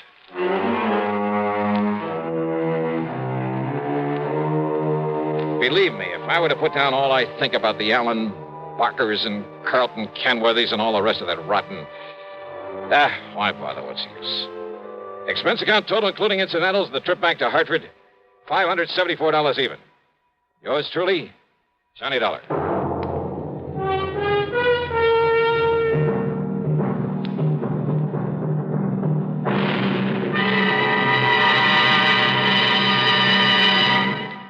Now, here's our star with a word or two about next week's program. And a welcome to a couple of more stations that have joined us. WBRK in Pittsfield, Massachusetts, and WKNY over in Kingston, New York. We're glad to have you with us. And, man, how this network grows and grows. As for next week, well, I wonder just how you'd feel sitting on top of a nuclear explosive device, knowing the darn thing may go off any second and blow you to kingdom come. I know how I feel. And I'll tell you all about it on my program next Sunday, as usual, right here on the CBS radio station that brings you all the best in programming. The story's a real cliffhanger, and I'm sure you'll like it. Join us, won't you? Yours truly, Johnny Dollar.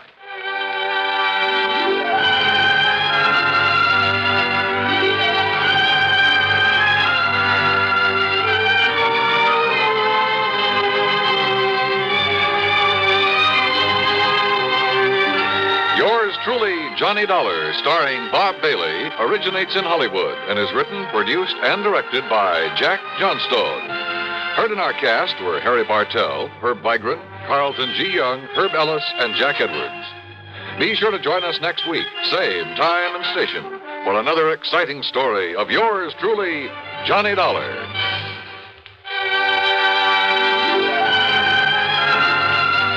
This is Dan Cumberly speaking. Suspense follows on the CBS Radio Network.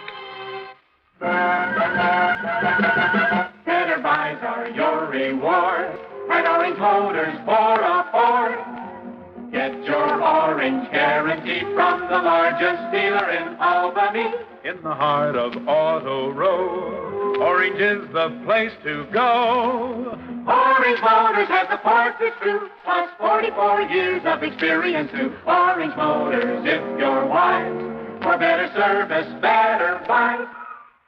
It's easy to have a new Ford Falcon in your garage. Orange Motors has an excellent choice of Falcons in all colors, automatic or standard shift, 2-doors or 4-door. For a nominal down payment, you can own a Ford Falcon for as low as $50 a month. Think of it, a new Ford Falcon for only $50 a month. Want one? Come to Orange Motors in Albany. Better Ford buys, used or new, at $7.99 Central Avenue. Orange Motors, if you're wise, for better service, better buy. Radio 59 WROW, first on the dial in Albany, Troy, and Schenectady.